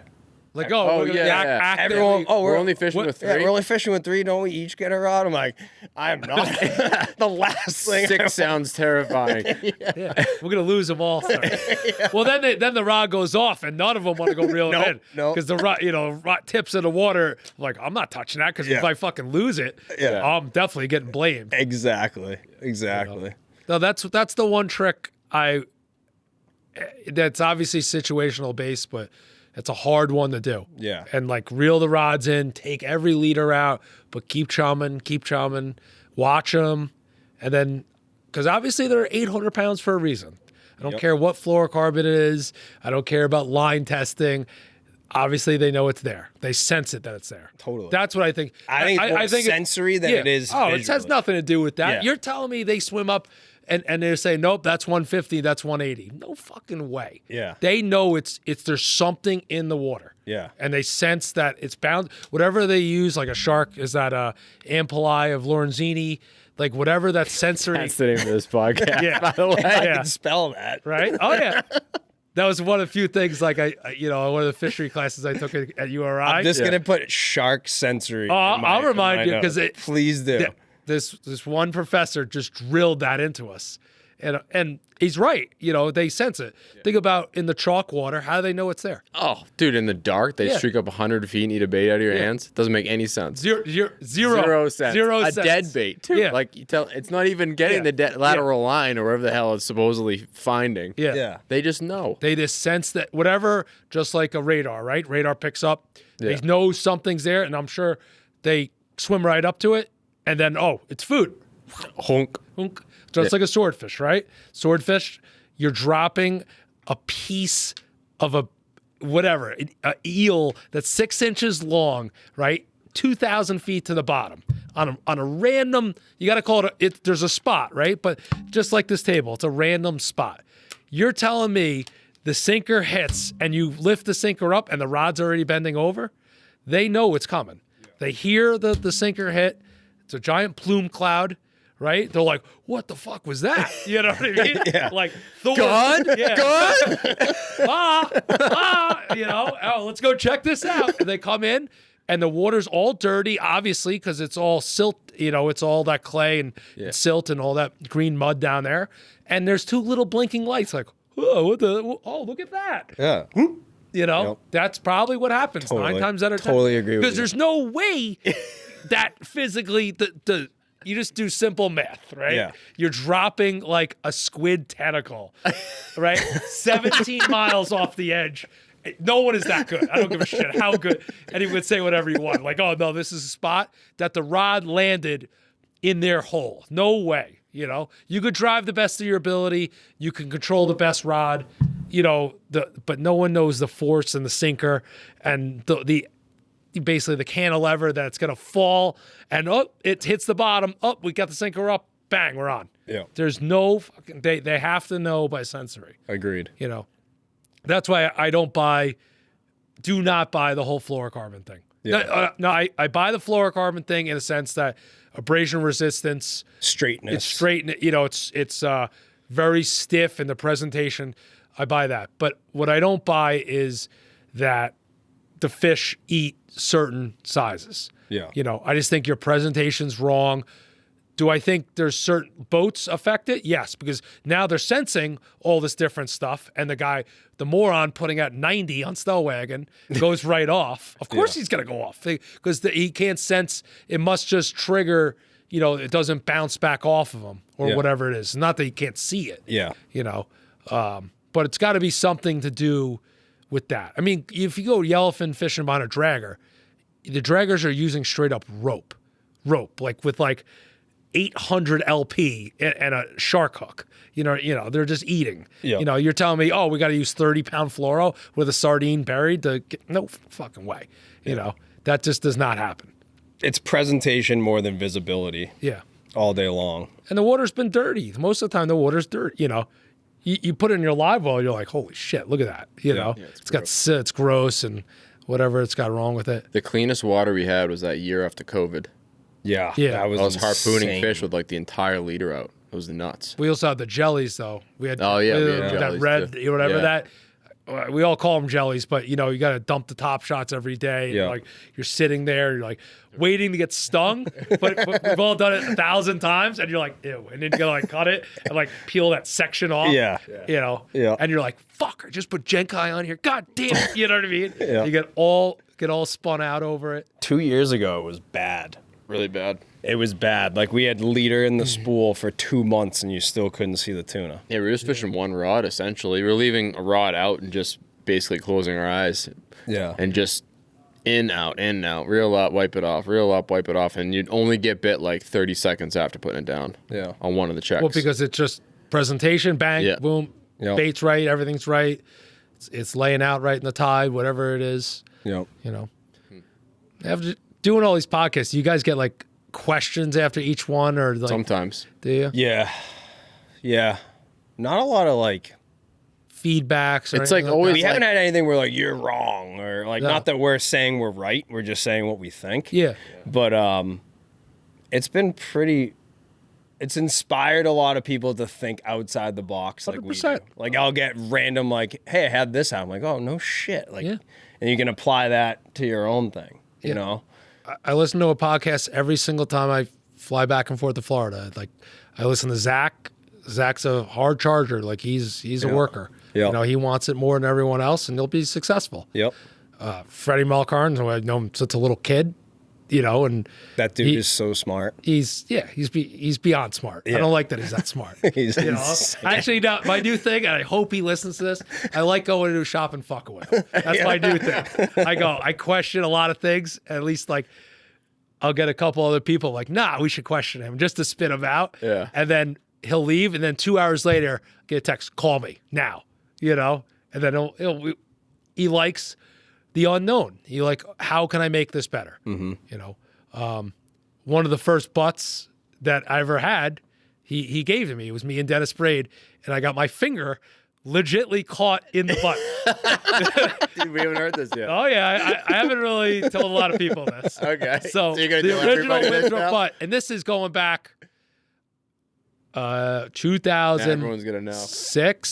Yeah. probably 6 or Yeah, 7. sounds right. It's when I first Adjustable butt, you're saying? the first Yeah. first Terminator, and we were all at Miami Boat Show. Fred used to do shows and iCast, and I got to know Fred when I was younger, and he's like, so he knew I was running the Canyon Runner at the time, and I'm like, all right, I'm gonna try this thing, and I brought this thing down, and you know, everyone's immediate reaction to something new, never gonna work, you know, so I put it on.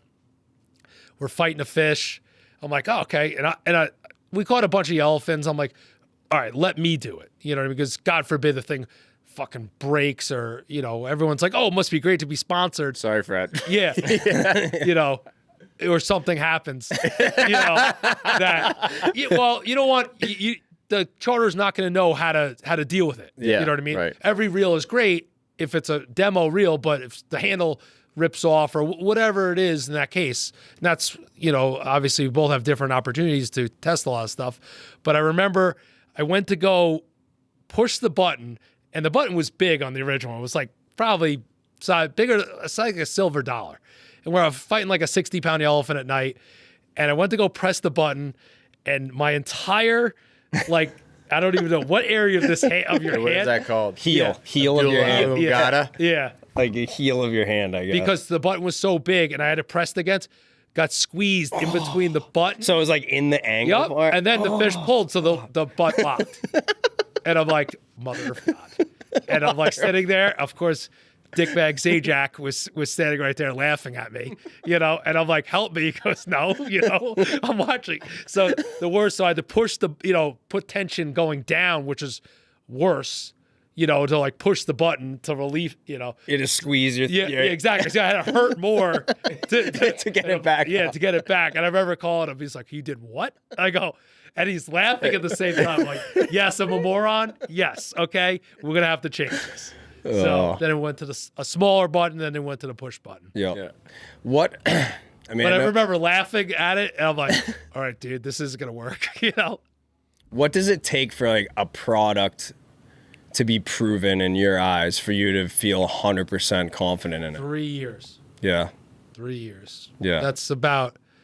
You get 1 year that the problem is obviously unless you force a fish to eat the product. You know what I mean? Like obviously both of us have opportunities to test a lot of different product.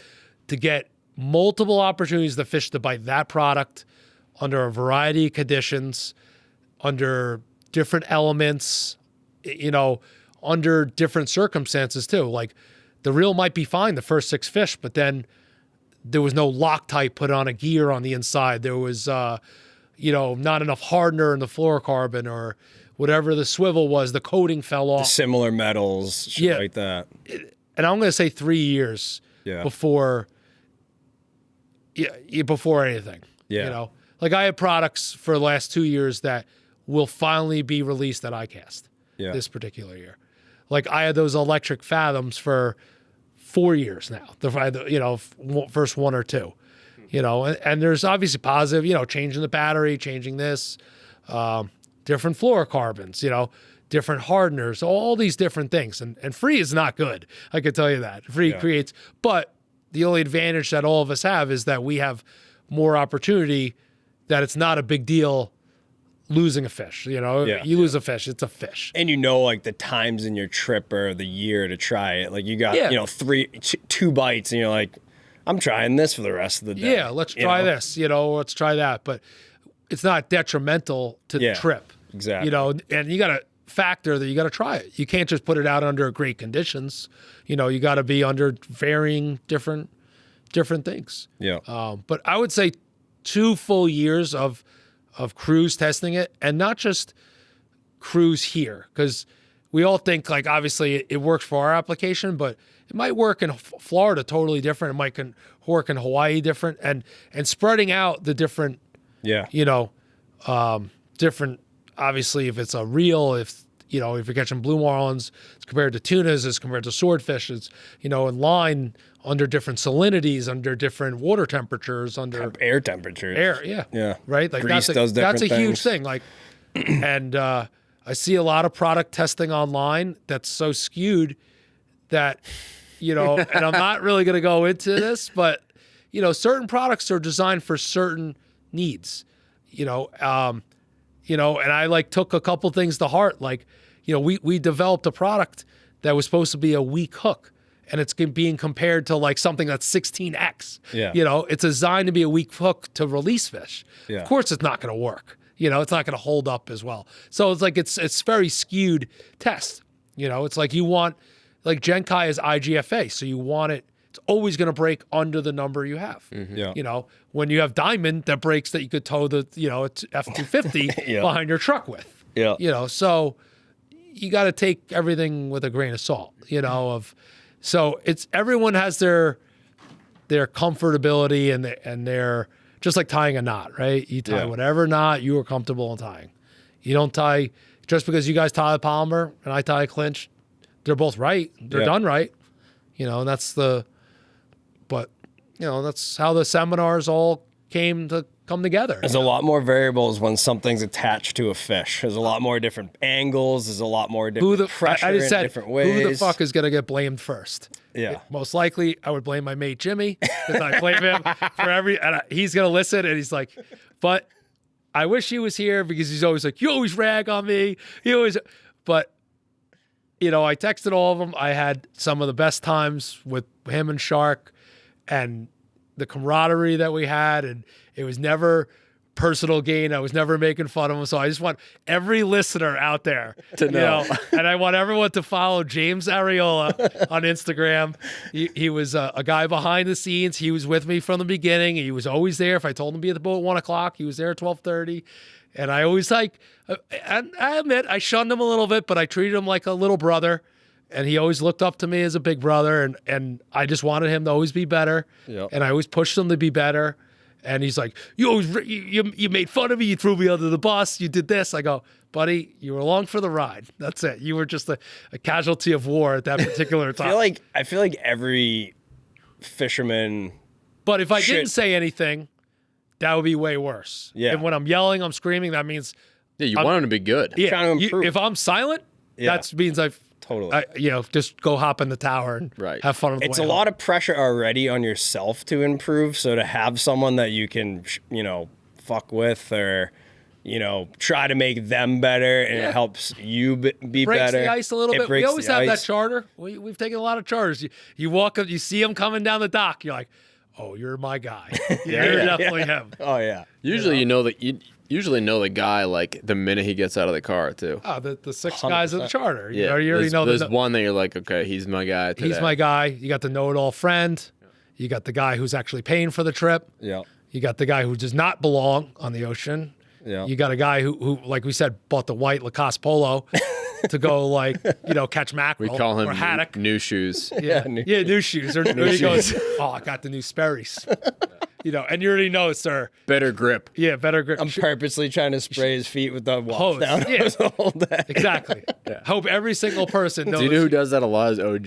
Yeah. Like for haddock fishing and people purposely wear like brand new sneakers and they're in the back. White New Balance. I just got to rinse guys and he'll just like Deck hose totally comes on. train their sneakers. I'll I'm be like, I go in the cap and I'm like embarrassed. I'm like, dude. 100% transparency here on the little boat when I'm getting like neck breathed on. Yeah. I'll randomly bust the wash down hose out and A get little boat's people not away as from bad me. because it's a little warmer. Yeah. You can take Like your a shoes- gnat. But the tough part is like everyone wants to watch the fish find. I wish every person, know? obviously not all your customers are going to listen to the podcast, but like go buy boots. Even if you throw them out. Yes. I wish a company made, they made those foam boots, but the real just cheesy. I'm just picturing like a foam boot that goes over everybody's sneakers, like Yeah. these giant fucking And things. throw it out when you're done. Yeah. I don't care. Recycle it. Throw it out when you're done.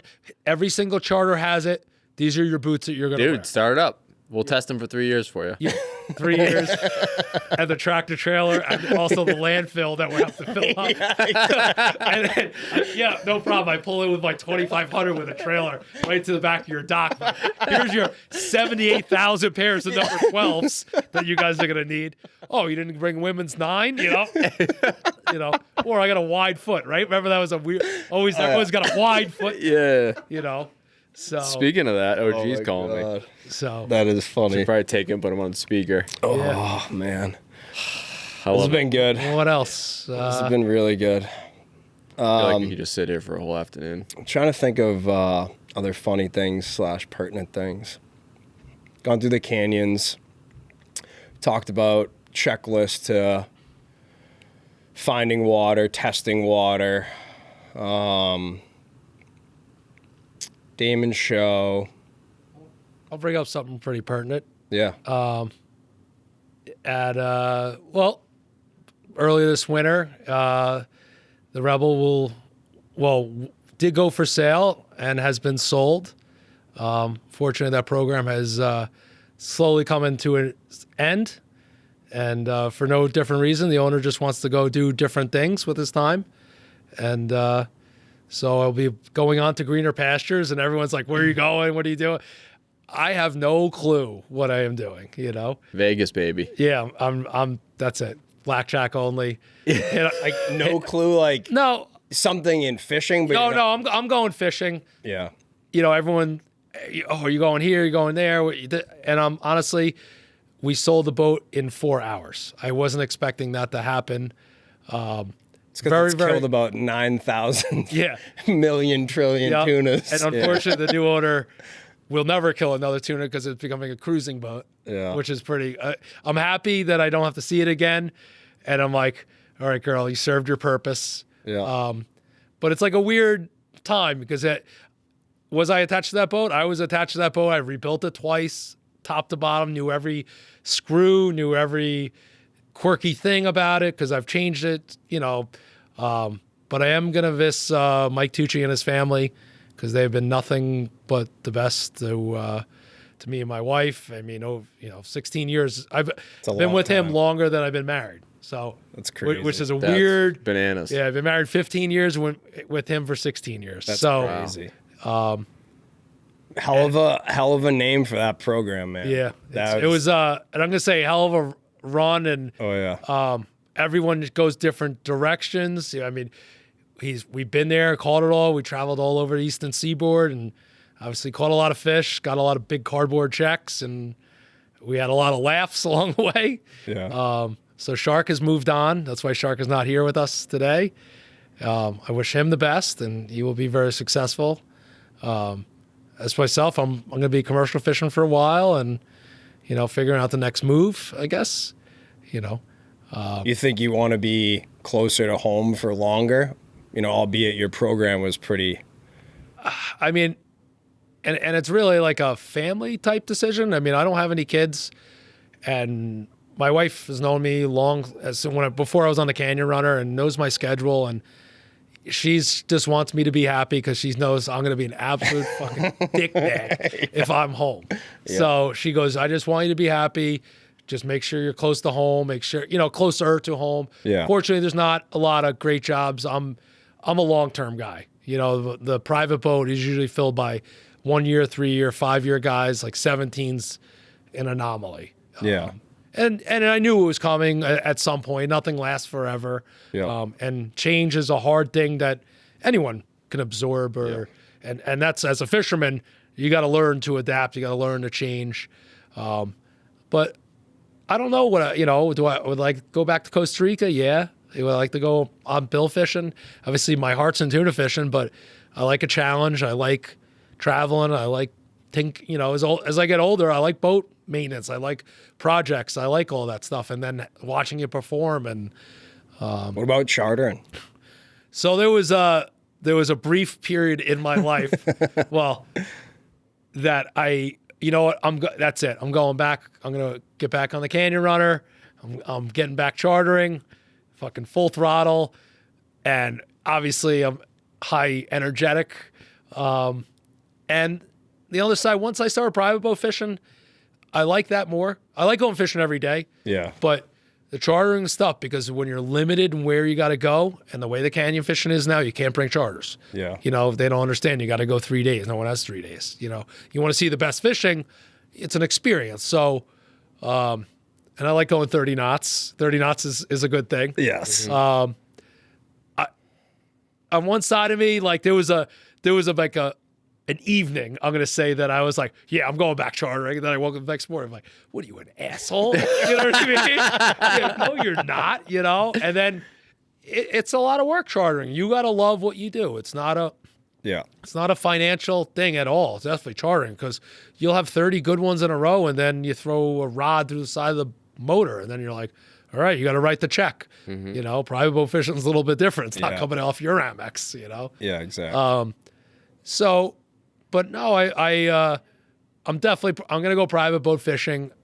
I got a little time now to I'd say breathe. So I'm going to go experience a couple different things, go fish with some people that, we always say, well, we're going to go fishing and we'll come up, but I'll actually have this opportunity to go. That'll be fun. To go do this, and I'm going to bounce around. Like I already said, like I'm coming. I just want the picture with like, Pete's Beach is a perfect example. I talk to Pete every day. Like, I am coming to just catch one just so I can have a picture with Pete. He'll be a real grumpy bastard. I hope he's listening, but I just want a picture with him, a picture with Sterno because like I fished alongside with Sterno for my whole life. I want to just go and catch one with him and put it on the list and then like kind of make a summer collage if you were a kid of like. Do it up. Yeah, like just this travel around, go harpooning with Weber for a little bit. I want to 100%. I want to do that. I want to be like, whoa, you know what I mean? Like, I want to experience a lot of different things, and on one side of me, obviously, I want to get a job and right away. But wherever I go work for, like, I just want to make sure that it's another 17 years. Yeah. I'm not just going to go work anywhere. It's everyone's like, there's always fishing communities of big.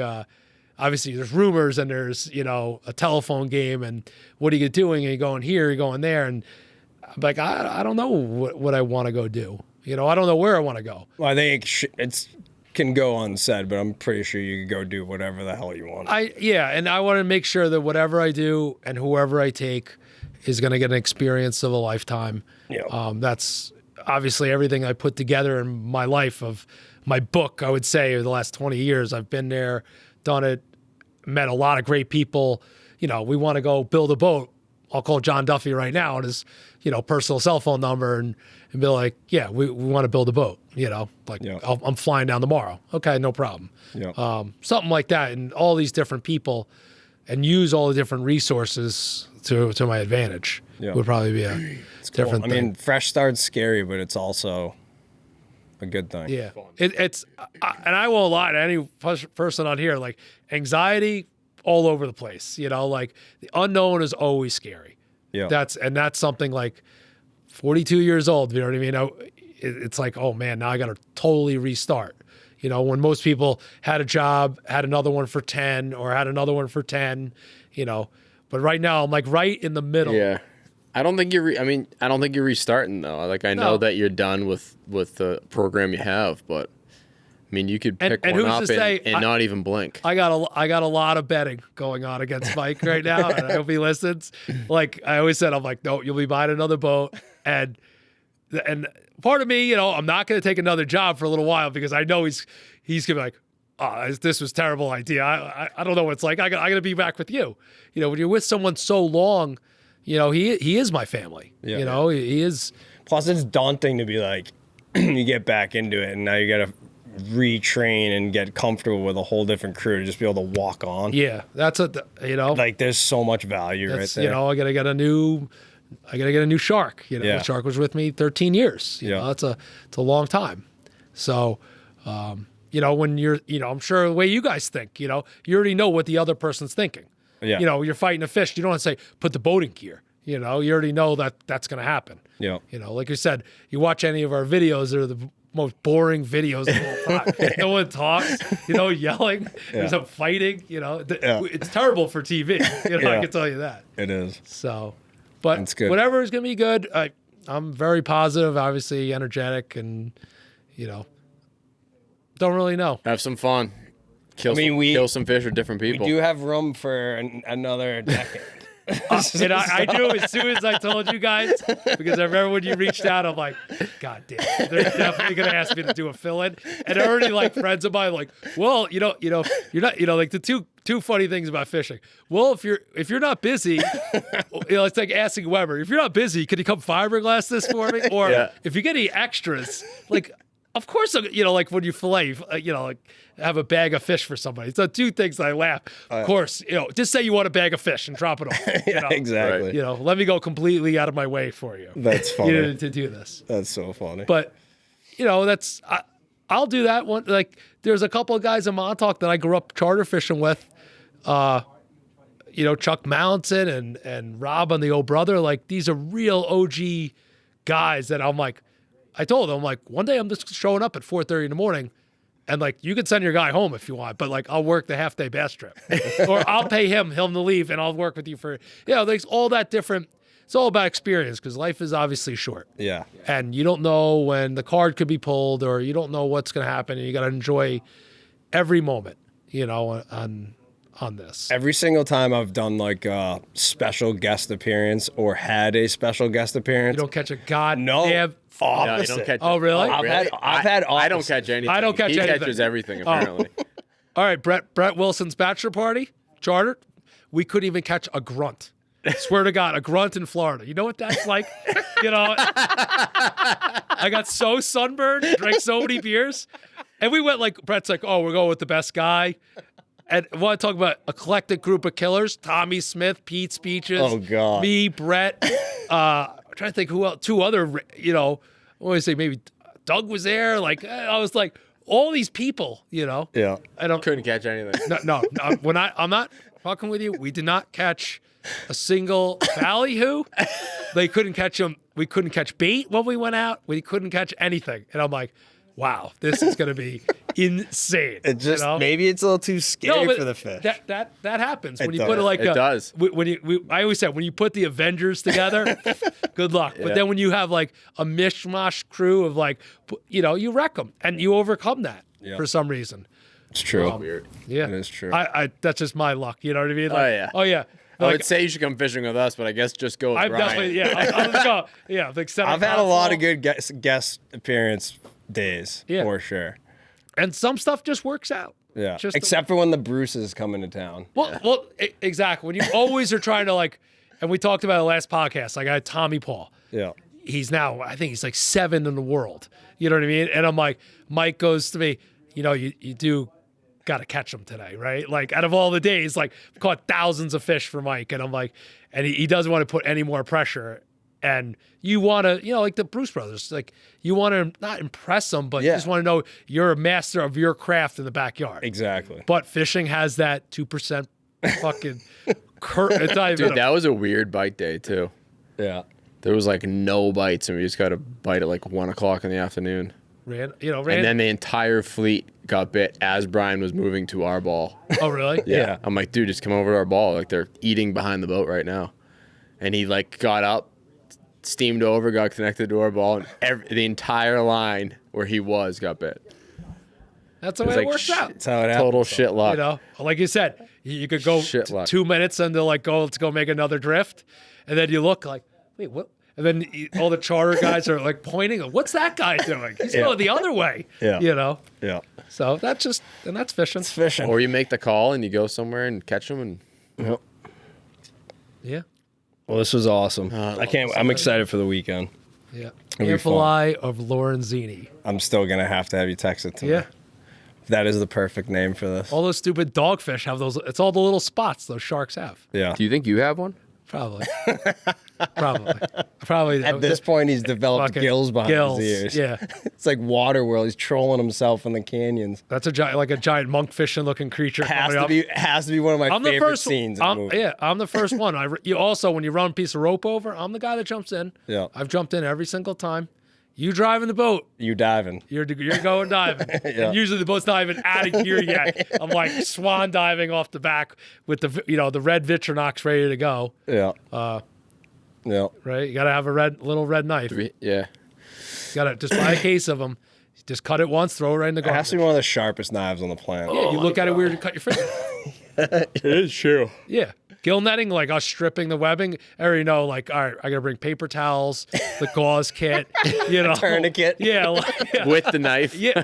It's all in like one of those already, the old, we keep everything, the stripping materials in the old flare kits, that comes in the Orion kit. Yeah. It's always in there, like wads, like old paper towels, 2 or 3 knives. There's definitely some skin on the because you're trimming off the rope, and you already know you're gonna hit the top of your knuckle. You're gonna hit, and it's so sharp you don't even know that you even cut it. No, you're just bleeding all over yourself. Yep. Just like a sabiki hook, right? Yeah. Those are the best. All right, guys. I love it. Well, thank you guys very much. Thank you. Thank you for coming. And good luck on your next endeavor. And you're always welcome to jump on with us at any time. Yeah. Especially me. I'll jump on with you. No, you can come fishing with me. Just come in like October and we can just go on a man mission.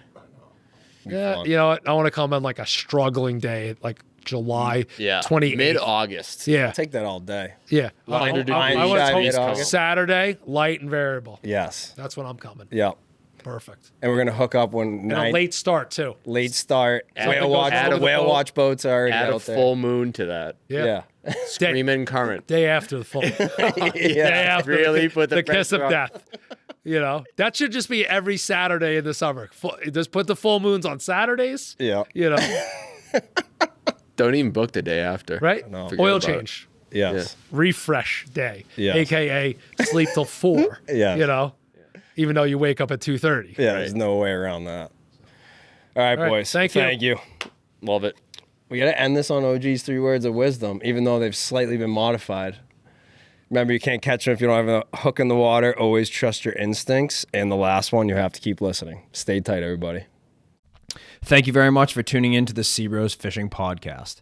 If you would like more information about today's guest, our episode, and show sponsors, or if you want to order hats and apparel, please visit our website at SeaBrosFishing.com. You can also stay up to date on all the latest SeaBros Fishing content and podcast episodes by following us on Instagram at SeaBros Fishing. Finally, to book a trip with us through our family-run charter fishing company, please visit MassBayGuides.com or see our latest updates and fishing reports by following Mass Bay Guides on Instagram and Facebook.